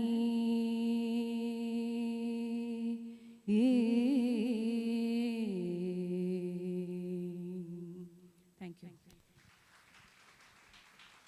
Wow, what a performance. Thank you, Latamani, for your performance. Our next performer is someone who believes in expressing emotions through melody and rhythm. As the stage comes alive with music, let us open our hearts and enjoy a performance that promises to be both soulful and memorable. Please join me in welcoming Padmanabhan S. Over to you. Thank you, ma'am. Thank you, everyone.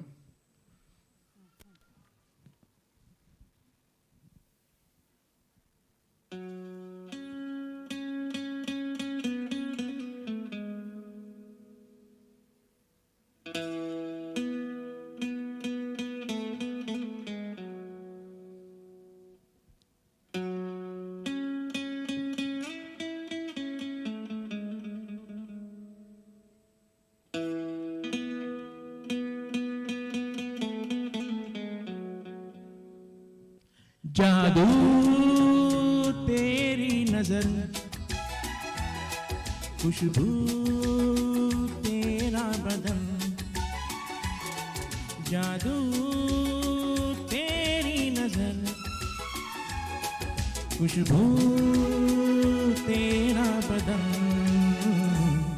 तू हाँ कर या ना कर तू हाँ कर या ना कर तू है मेरी किरण तू है मेरी किरण जादू तेरी नजर खुशबू तेरा बदन तू हाँ कर या ना कर तू हाँ कर या ना कर तू है मेरी किरण तू है मेरी किरण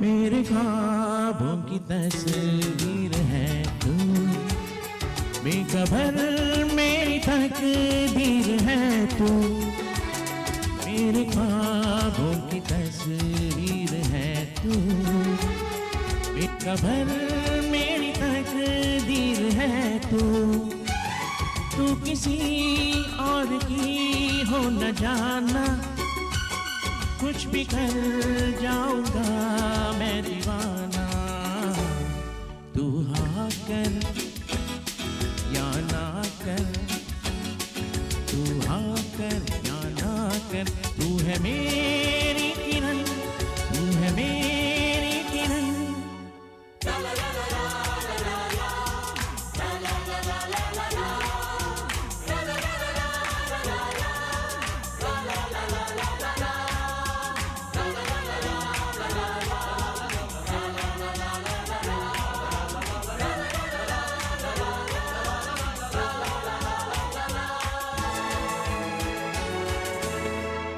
फासले और कम हो रहे हैं, दूर से पास हम हो रहे हैं, फासले और कम हो रहे हैं, दूर से पास हम हो रहे हैं। मांग लूंगा तुझे आसमां से, छीन लूंगा तुझे इस जहां से, तू हाँ कर या ना कर, तू हाँ कर या ना कर, तू है मेरी किरण, तू है मेरी किरण, जादू तेरी नजर, खुशबू तेरा बदन, तू हाँ कर या ना कर, तू हाँ कर या ना कर, तू है मेरी किरण, तू है मेरी किरण। Thank you.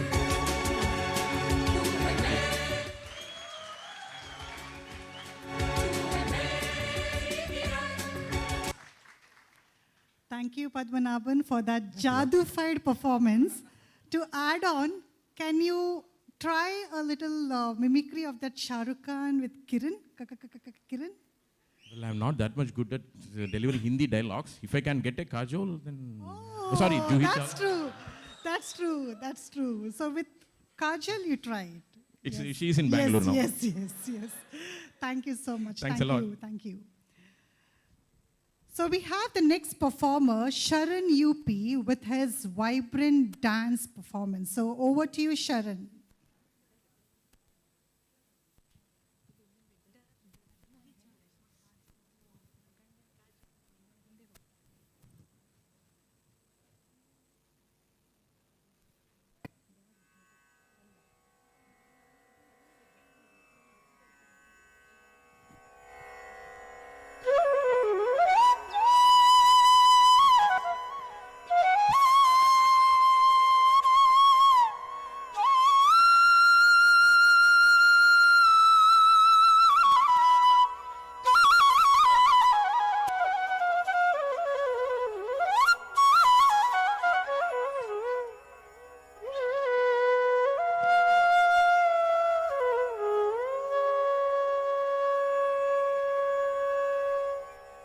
तद्धित्तां तजं तां तां धित्तां तजं धीं धीं तां तजं थों थों तजं जं जं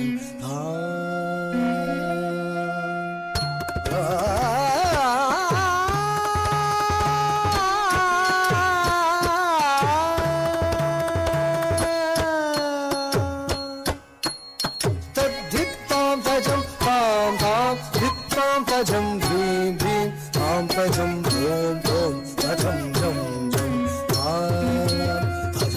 Tajano tadittam tajam tam tam dittam tajam dhim dhim tam tajam dhum dhum tajam jam jam tajano tadittam tajam tam tam dittam tajam dhim dhim tam tajam dhum dhum tajam jam jam tajano tadittam tajam tam tam dittam tajam dhim dhim tam tajam dhum dhum tajam jam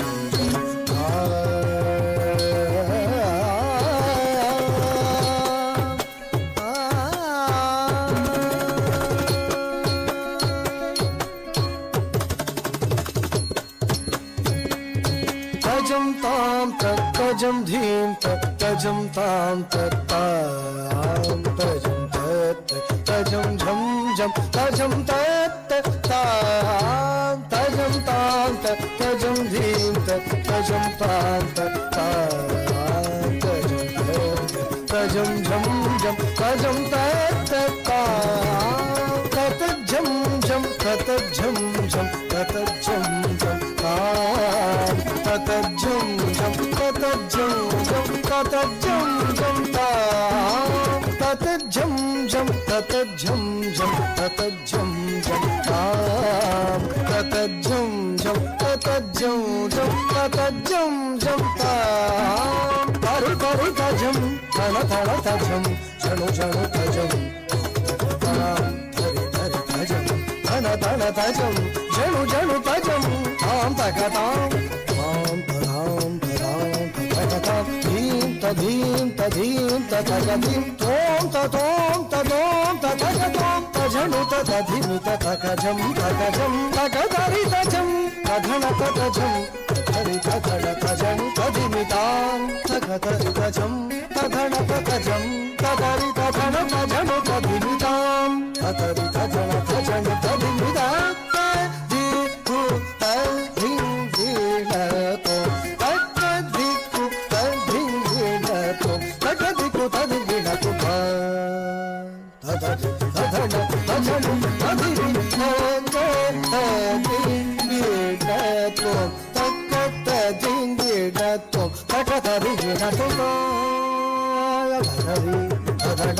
भजनु अभिनि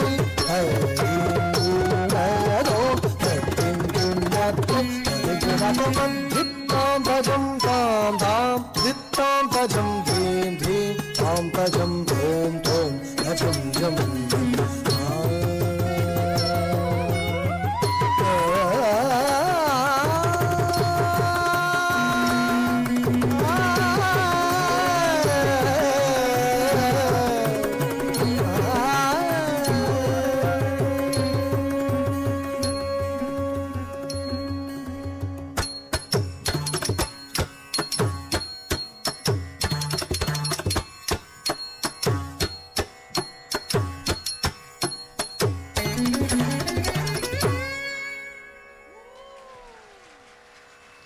Wow, what a performance, what a performance. Really, it was an indeed. Thank you, Sharon. Yes. Audience, how is the Josh? Not how is enough. the Josh? How is the Josh? Yes, it's high. Now it's time for next performance. So to keep up the spirit, let's call Rajneesh R. Shetty with another song.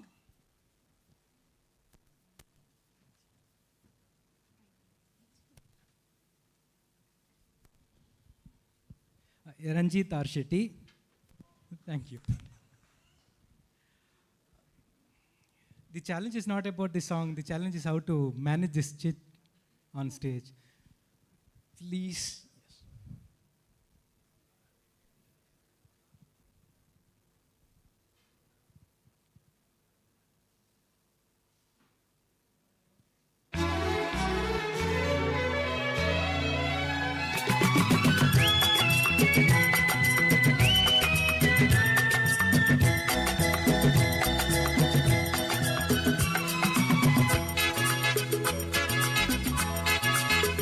चला जाता हूँ किसी की धुन में धड़कते दिल के तराने लिए चला जाता हूँ किसी की धुन में धड़कते दिल के तराने लिए मिलन की मस्ती भरी आंखों में हजारों सपने सुहाने लिए ओ चला जाता हूँ किसी की धुन में धड़कते दिल के तराने लिए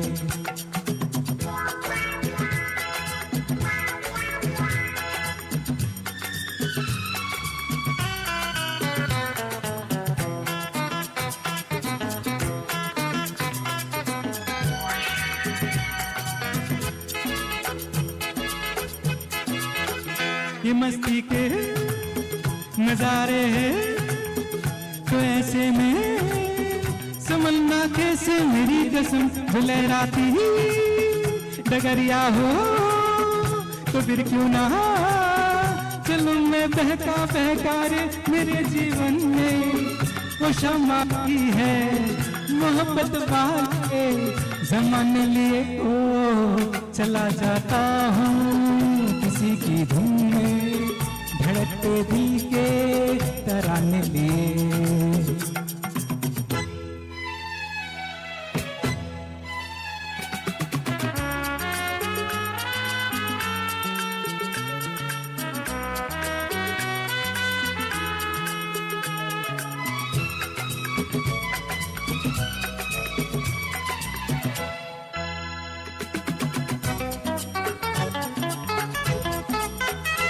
आलम भी अजब होगा वो जब मेरे करीब आएगी मेरी कसम। कभी भैया चुड़ा लेगी, कभी हंस के गले से लग जाएगी। हाय मेरी बाहों में मचक जाएगी वो सच्चे झूठे बहाने लिए। हो चला जाता हूँ किसी की धुन में, धड़कते दिल के तराने लिए।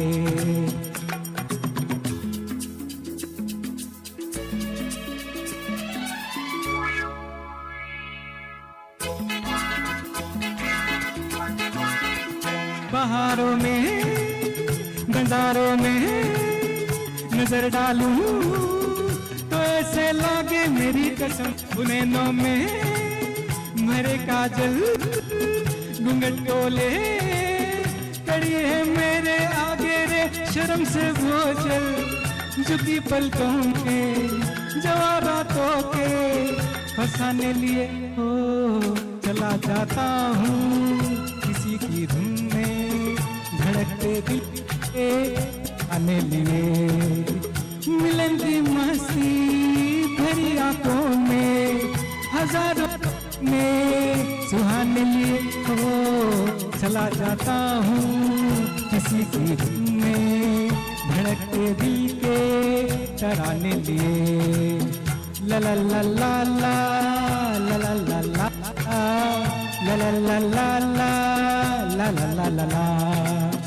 हे हे हे हे हो हो हे हे हे हे हो हो।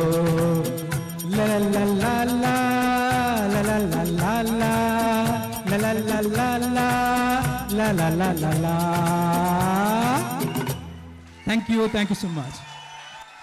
Ranjit, really a remarkable performance, and I would not have any doubt to say we have Kishore Kumar from Mahe Online. Definitely. Thank you. Thank you so much. Calling up for the next performance, we have Shrikant S. Pai with a song. Check. Hello everyone. So I am Shrikant. I'm from Kerala. So it's been a peppy kind of songs that have been going through the whole list. So you don't expect that much hype on that. But I will be singing a slow pace song anyway. So hope you will enjoy for sure. Thank you.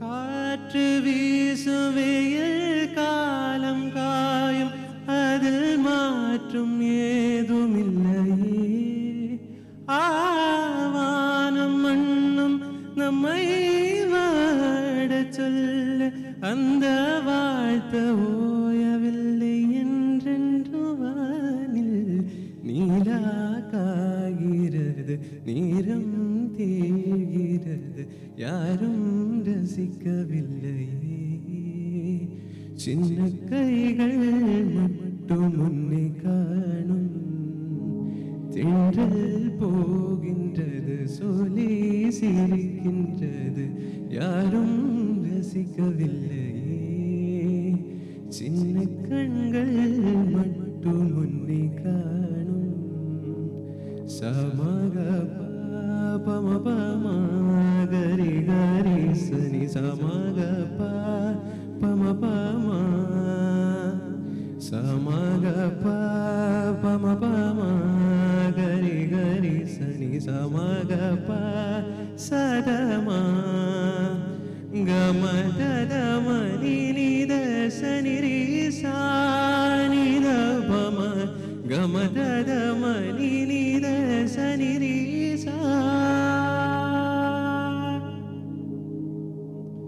Next is another A.R. Rahman song. So this is also same as Tamil. So hope you will enjoy. மேகம் திறந்து கொண்ட மண்ணில் இறங்கி வந்த மார்பில் ஒளிந்து கொள்ளவா மார்பில் ஒளிந்து கொண்டால் மாறன் அன்பு வரும் கூந்தாலில் ஒளிந்து கொள்ள வரவா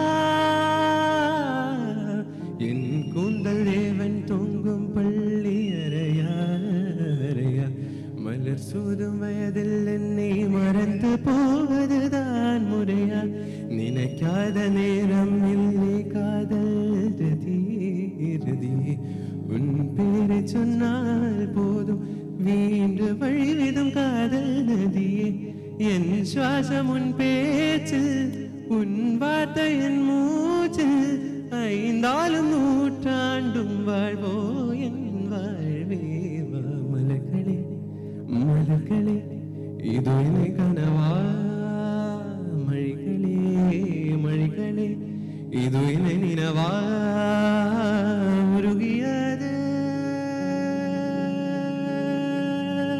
எனதுள்ளம் பெருகியது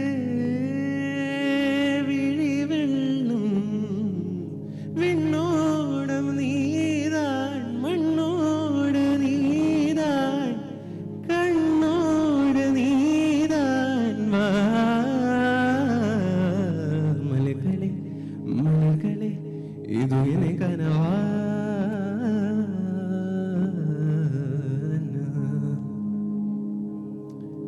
Next is the last. It's a Malayalam song for people who are here in the Mallus in the house.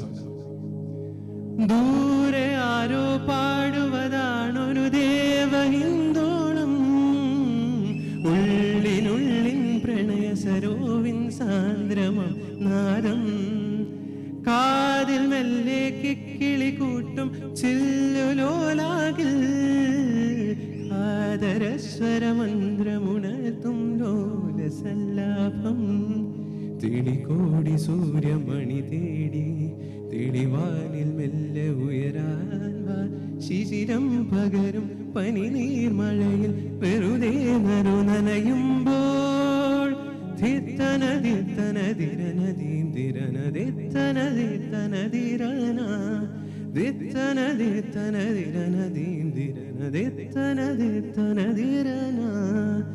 തങ്കത്തിങ്കൾ കിളിയായി കുറുകാം തരത്തുവൽ മെനയാം നനയാം നീരാടിയാടും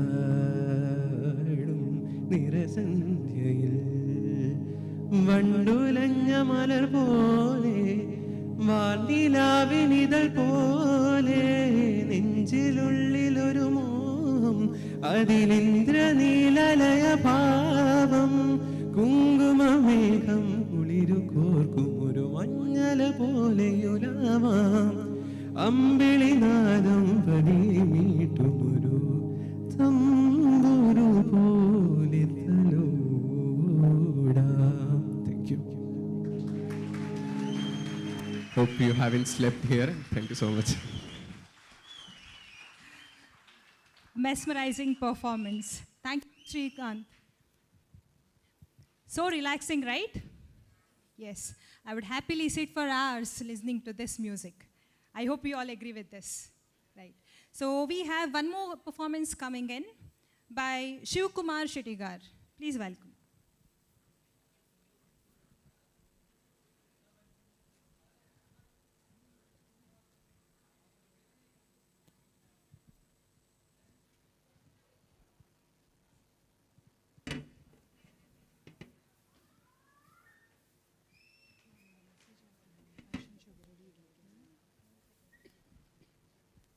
My dear ladies and gentlemen, please encourage and support.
हो हो हो हो हो हो हो हो हो हो।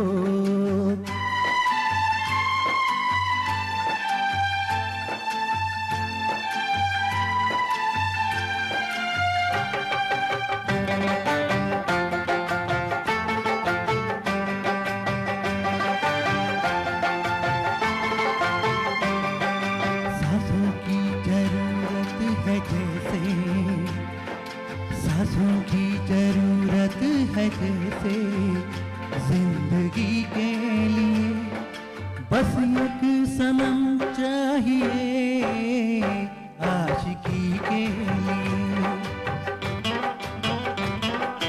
जाम की जरूरत है जैसे, जाम की जरूरत है जैसे, बेगुरी के लिए हाँ एक सनम चाहिए आशिकी के लिए। बस एक सनम चाहिए आशिकी के लिए।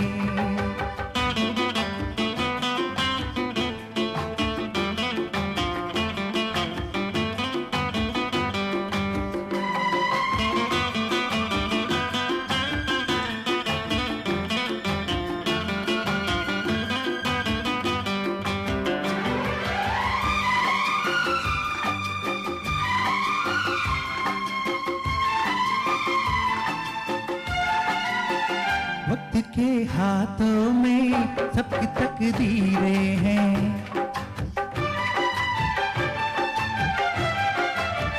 वक्त के हाथों में सबकी तकदीरें हैं।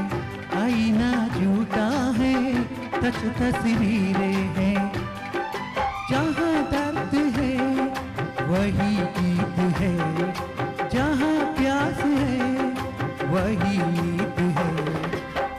कोई ना जाने मगर जिनकी यही रीत है। सांसों की जरूरत है जैसे, सांसों की जरूरत है जैसे, मौशिकी के लिए बस एक सनम चाहिए आशिकी के लिए। हाँ एक सनम चाहिए आशिकी के लिए।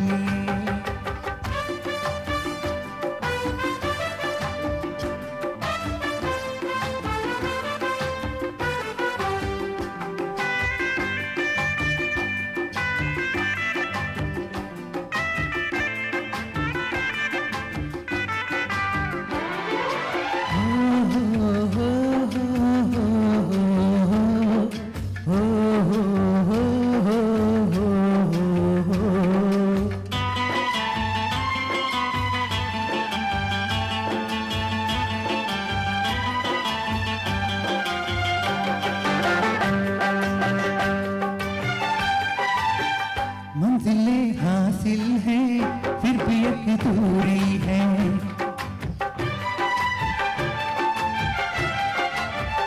मंजिलें हासिल हैं फिर भी एक दूरी है।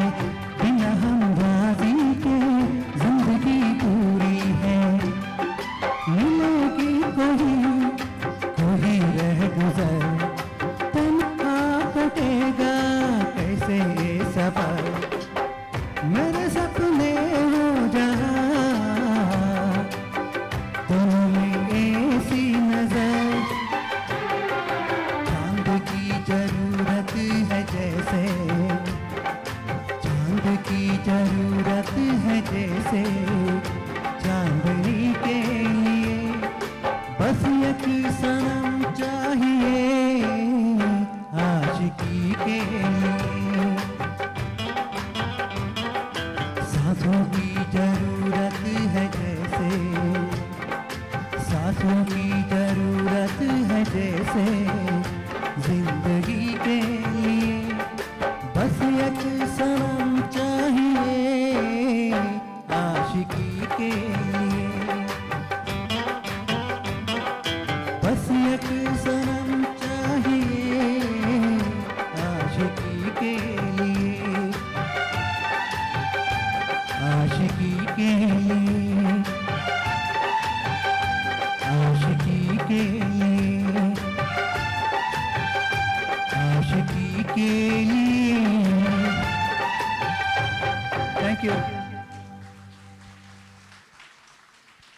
Thank you, Shivkumar, for such a beautiful song. Ma'am, now we have something special coming in. Yes, definitely. Beyond classrooms, LMS portals, and PowerPoint presentations. Our faculty members, technical staff are stepping onto the stage today to reveal talents worthy of 1,000 applause. A big round of applause, ladies and gentlemen.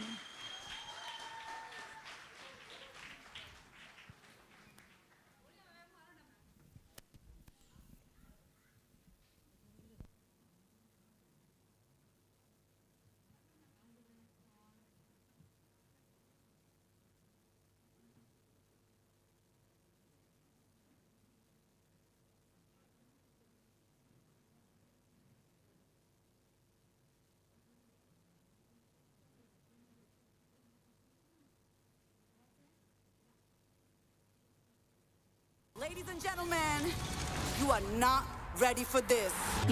ਦਿਲ ਪਰਦੇਸੀ ਨੂੰ ਤੈਨੂੰ ਨਿਤ ਦਾ ਰੋਣਾ ਪੈ ਜਾਊਗਾ ਨਾਲ ਰਹਿ ਤੇ ਜੋਗੀ ਤੇ ਤੈਨੂੰ ਜੋਗਣ ਹੋਣਾ ਪੈ ਜਾਊਗਾ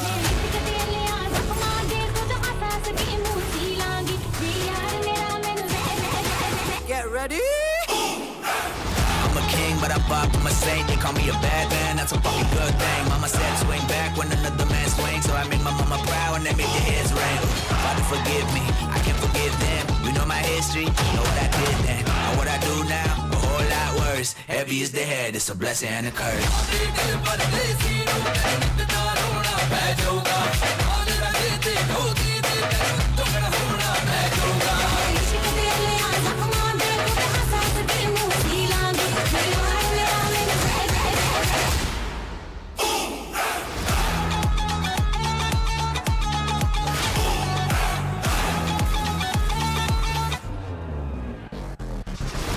ਦਿਲ ਪਰਦੇਸੀ ਨੂੰ ਤੈਨੂੰ ਨਿਤ ਦਾ ਰੋਣਾ ਪੈ ਜਾਊਗਾ ਨਾਲ ਰਹਿ ਤੇ ਜੋਗੀ ਤੇ ਤੈਨੂੰ ਜੋਗਣ ਹੋਣਾ ਪੈ ਜਾਊਗਾ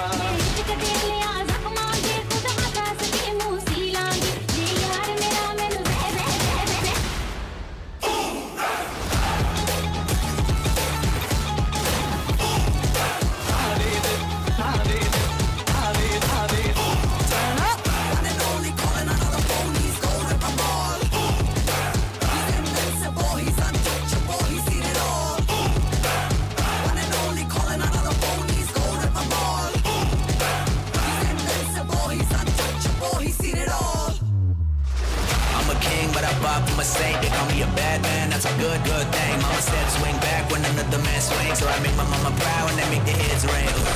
Heavy is the head, heavy is the head, heavy is the head, it's a blessing and a curse. Heavy is the head, heavy is the head, heavy is the head, I'ma make it work. Heavy is the head, heavy is the head, heavy is the head, hit 'em where it hurts.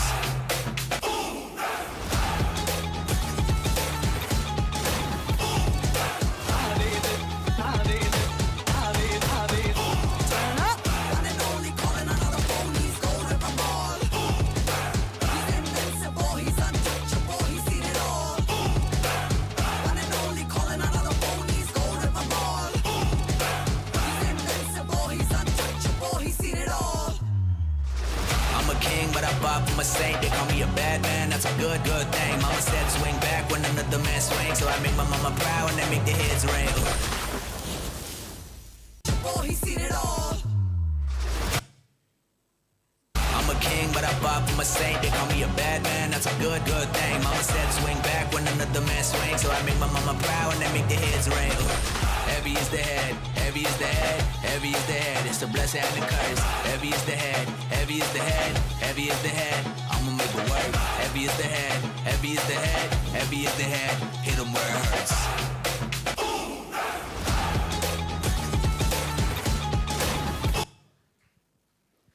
Whoa, did you all like it? Did you all love the performance? Yes.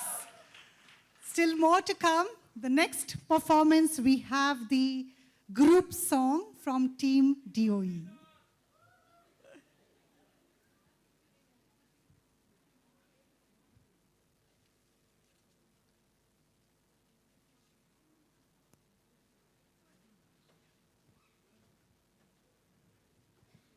check.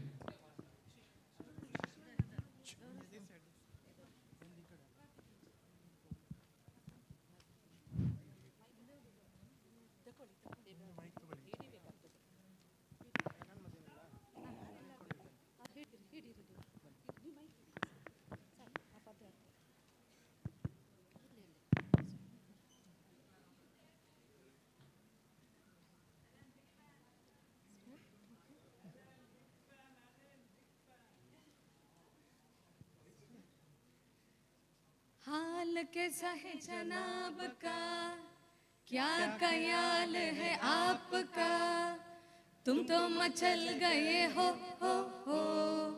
यूं ही फिसल गए, हा हा हा।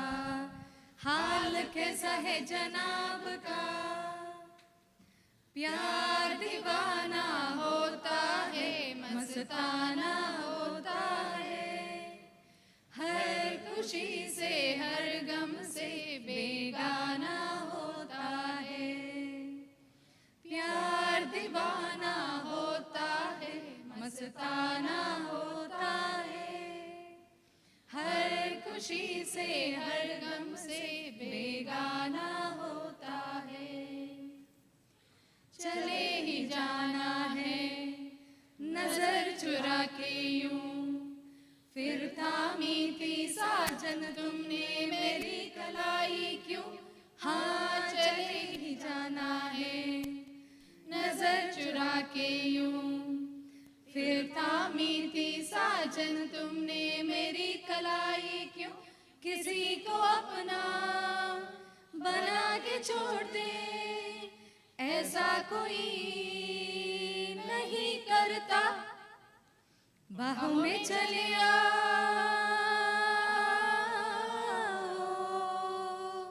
हो हमसे सनम क्या पर्दा, हो हमसे सनम क्या पर्दा।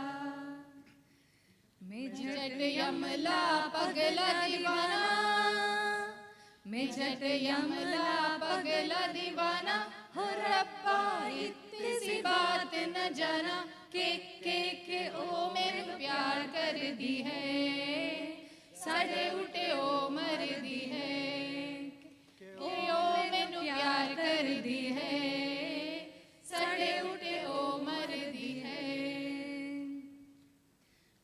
बचना ए हसीनो लो मैं आ गया, बचना ए हसीनो लो मैं आ गया, हुस्न का आशिक हुस्न का दुश्मन, अपनी अदा है यारों से जुदा है हो। बचना ए हसीनो लो मैं आ गया, बचना ए हसीनो लो मैं आ गया। कह दूं तुम्हें या चुप रहूं, दिल में मेरे आज क्या है, जो बोलो तो जानू गुरु तुमको मानू, चलो ये भी वादा है। आजा आजा मैं हूँ प्यार तेरा, वल्ला वल्ला इनकार तेरा, ओ आजा आजा आजा आ इनमिनदिका डायडा मुनिका माकनका नका चिकपिकरिका इनमिनदिका डायडा मुनिका माकनका माकनका चिकपिकरिका रंपम पोष रंपम पोष रंपम पोष रंपम पोष। Thank you.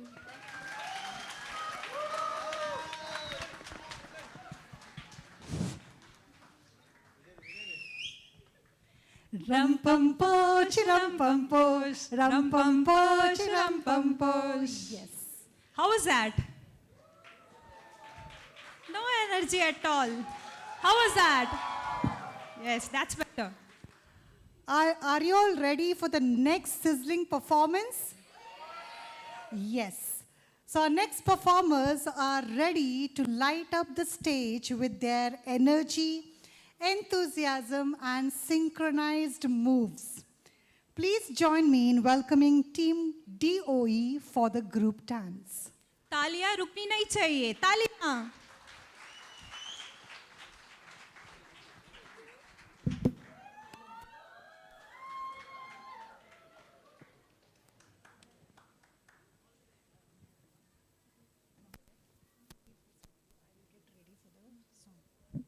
La la la la la la la la la la la la la la. Silence!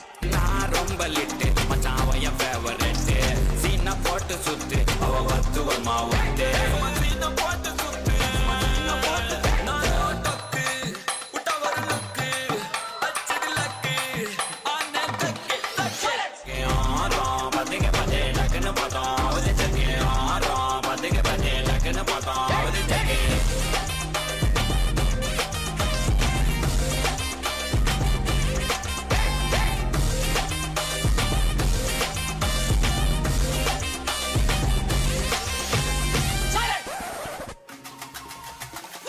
அல்லையே அல்லையே காட்டுல மழையே அல்லல்லே அல்லடூ செதற பதற உடுவன ஒதற அல்லல்லே அல்லடூ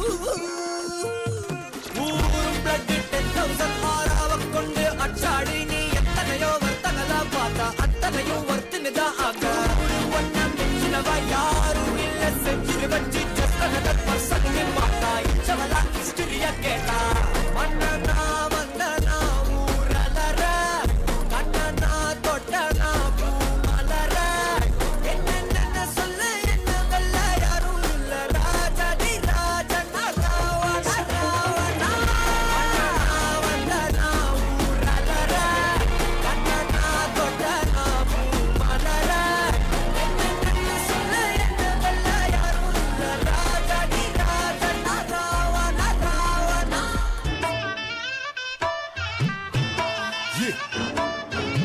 اي والله ها فليبر تفوز عندي خوش فاصلة يا اخي تفوز والله خوش رقصة يا اخي تفوز عندي خوش فاصلة يا اخي تفوز والله خوش رقصة عندي تفوز عندي خوش فاصلة يا اخي تفوز والله خوش رقصة يا اخي تفوز عندي خوش فاصلة يا اخي تفوز والله خوش رقصة يا اخي تفوز عندي خوش فاصلة يا اخي تفوز والله خوش رقصة يا اخي تفوز عندي خوش فاصلة يا اخي تفوز والله خوش رقصة.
ಎಂತ ಹೇಳ್ತಿದ್ದ ಹಾಗೆ ನಂದಾಗೆ ಪಲ್ಲ ನಿಮ್ಮ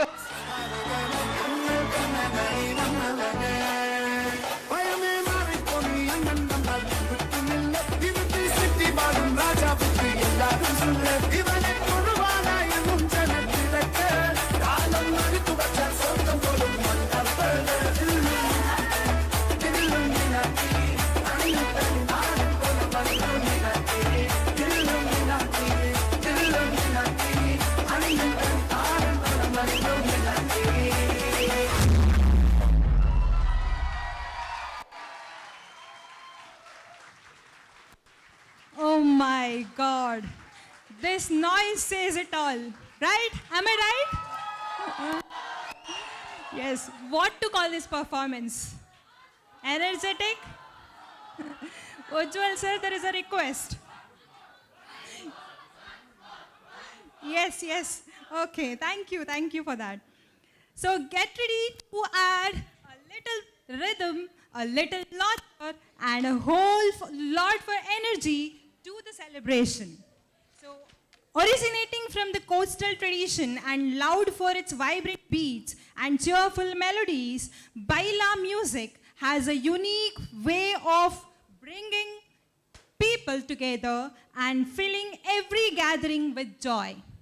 Our next performers are all set to bring that infectious Baila spirit to the stage with a performance that promises fun, enthusiasm, and plenty of musical excitement. Please put your hands together for Dr. Suraj Rona and Dr. Aruna Doreen Menezes for the duet performance. Over to you.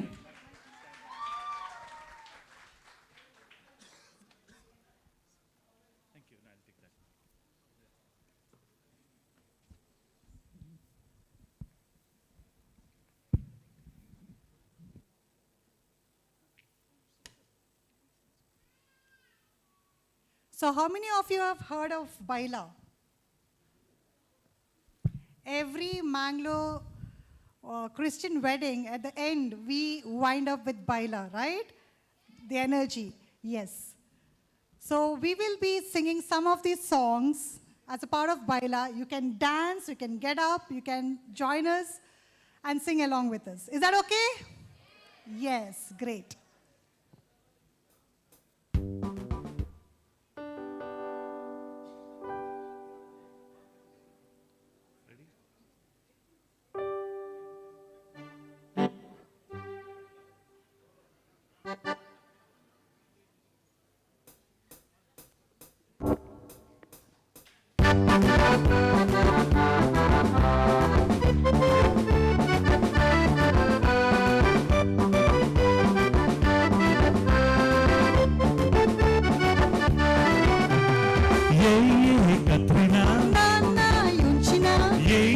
Katrina Paikala ton mahim wota mahim tam ka bandra wota bandra ta charana tu kalavin shikaita Sal yonchina Kitak bae Katrina Sal yonchina Kitak bae Katrina Batade vade grevnu dishi belpuri banun dishi paikalani America sangata yata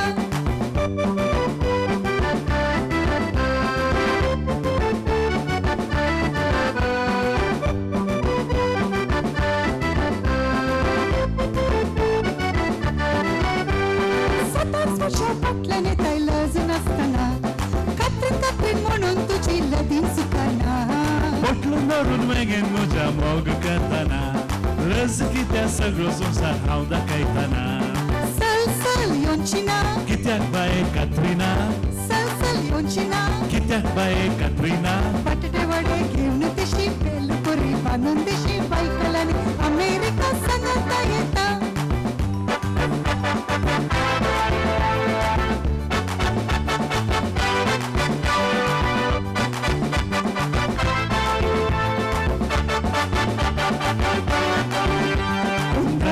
Mama asa tatuka unrama jamama ani asa tatuka yamma suri chapila lagi kel madinaka yamma suri chapila lagi kel madinaka undir mama ailo ani kati punareglo undir mama ailo ani kati punareglo ani masuri chapila taka yeka sakalo yamma suri chapila taka. Anybody else wants to join? Yeah, yeah, Maya, yeah, yeah, yeah, Maya, yeah, yeah, yeah, Maya, yeah, yeah, yeah, Maya, yeah, yeah, Maya, yeah, yeah, Maya, yeah, yeah, yeah, Maya, yeah, yeah, Maya, yeah.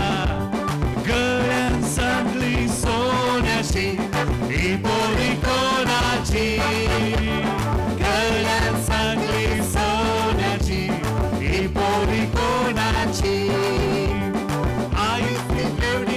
वापस तो ब्योड़ा ई पोरी को नाची ice की ब्योड़िया नी वापस तो ब्योड़ा ई पोरी को नाची girl and sangli so nachi ई पोरी को नाची girl and sangli so nachi ई पोरी को नाची मुंबई से आया मेरा दोस्त को सलाम करो रात को खाओ पियो दिन को आराम करो मुंबई से आए मेरा दोस्त को सलाम करो रात को खाओ पियो दिन को आराम करो या वा वा वा वा वा वा वा वा वा वा वा वा वा वा वा वा.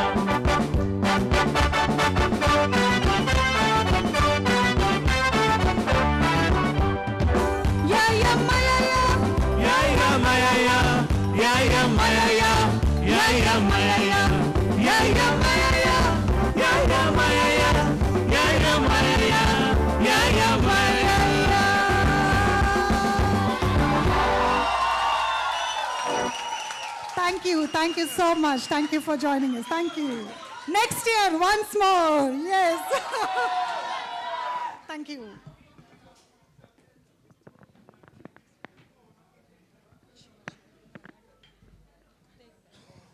Check. A pop-art performance by a power couple. A big round of applause, ladies and gentlemen. Yes, it was shocking for them when they heard a couple. Yes, we are indeed. Yes. So as we come to the end of this wonderful event, I would like to take a moment to thank each one of you for joining us today. Your presence, enthusiasm, and support has really made this event a truly special. So on behalf of the organizing committee, I extend a heartfelt gratitude to each one of you. We look forward for your continued support and participation in our future events.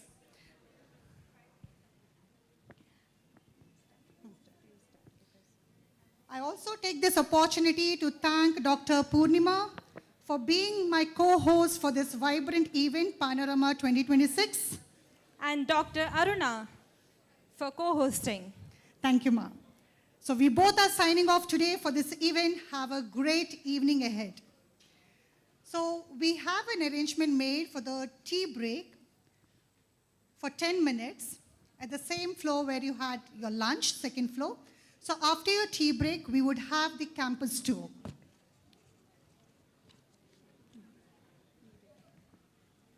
So as a part of the campus tour, we have identified some of the destinations. So MIT, Waksha, TAPME, MHRC, Anatomy Museum. So hopefully you would enjoy this tour that is organized by us. Thank you so much. Thank you one and all.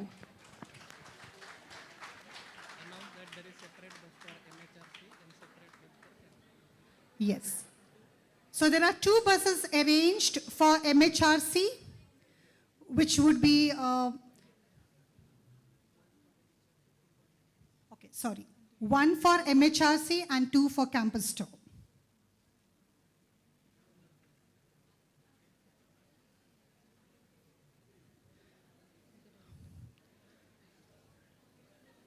I request Team DOE to stay back for a group photograph, which we missed out in the morning session. So Team DOE, please stay back for a group photograph.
You are coordinating.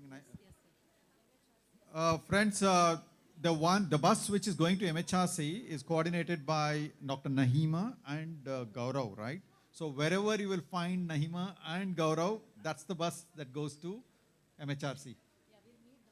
Yeah, you're there, right? So you just finish quick tea and then please head towards the buses.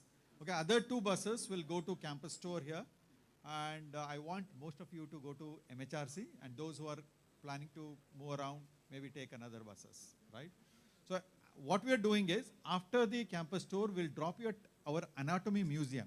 It's an excellent site to visit. Maybe you'll come back by 5. Maybe we'll take around 15-20 minutes, move around and see the museum. All right? Okay, have a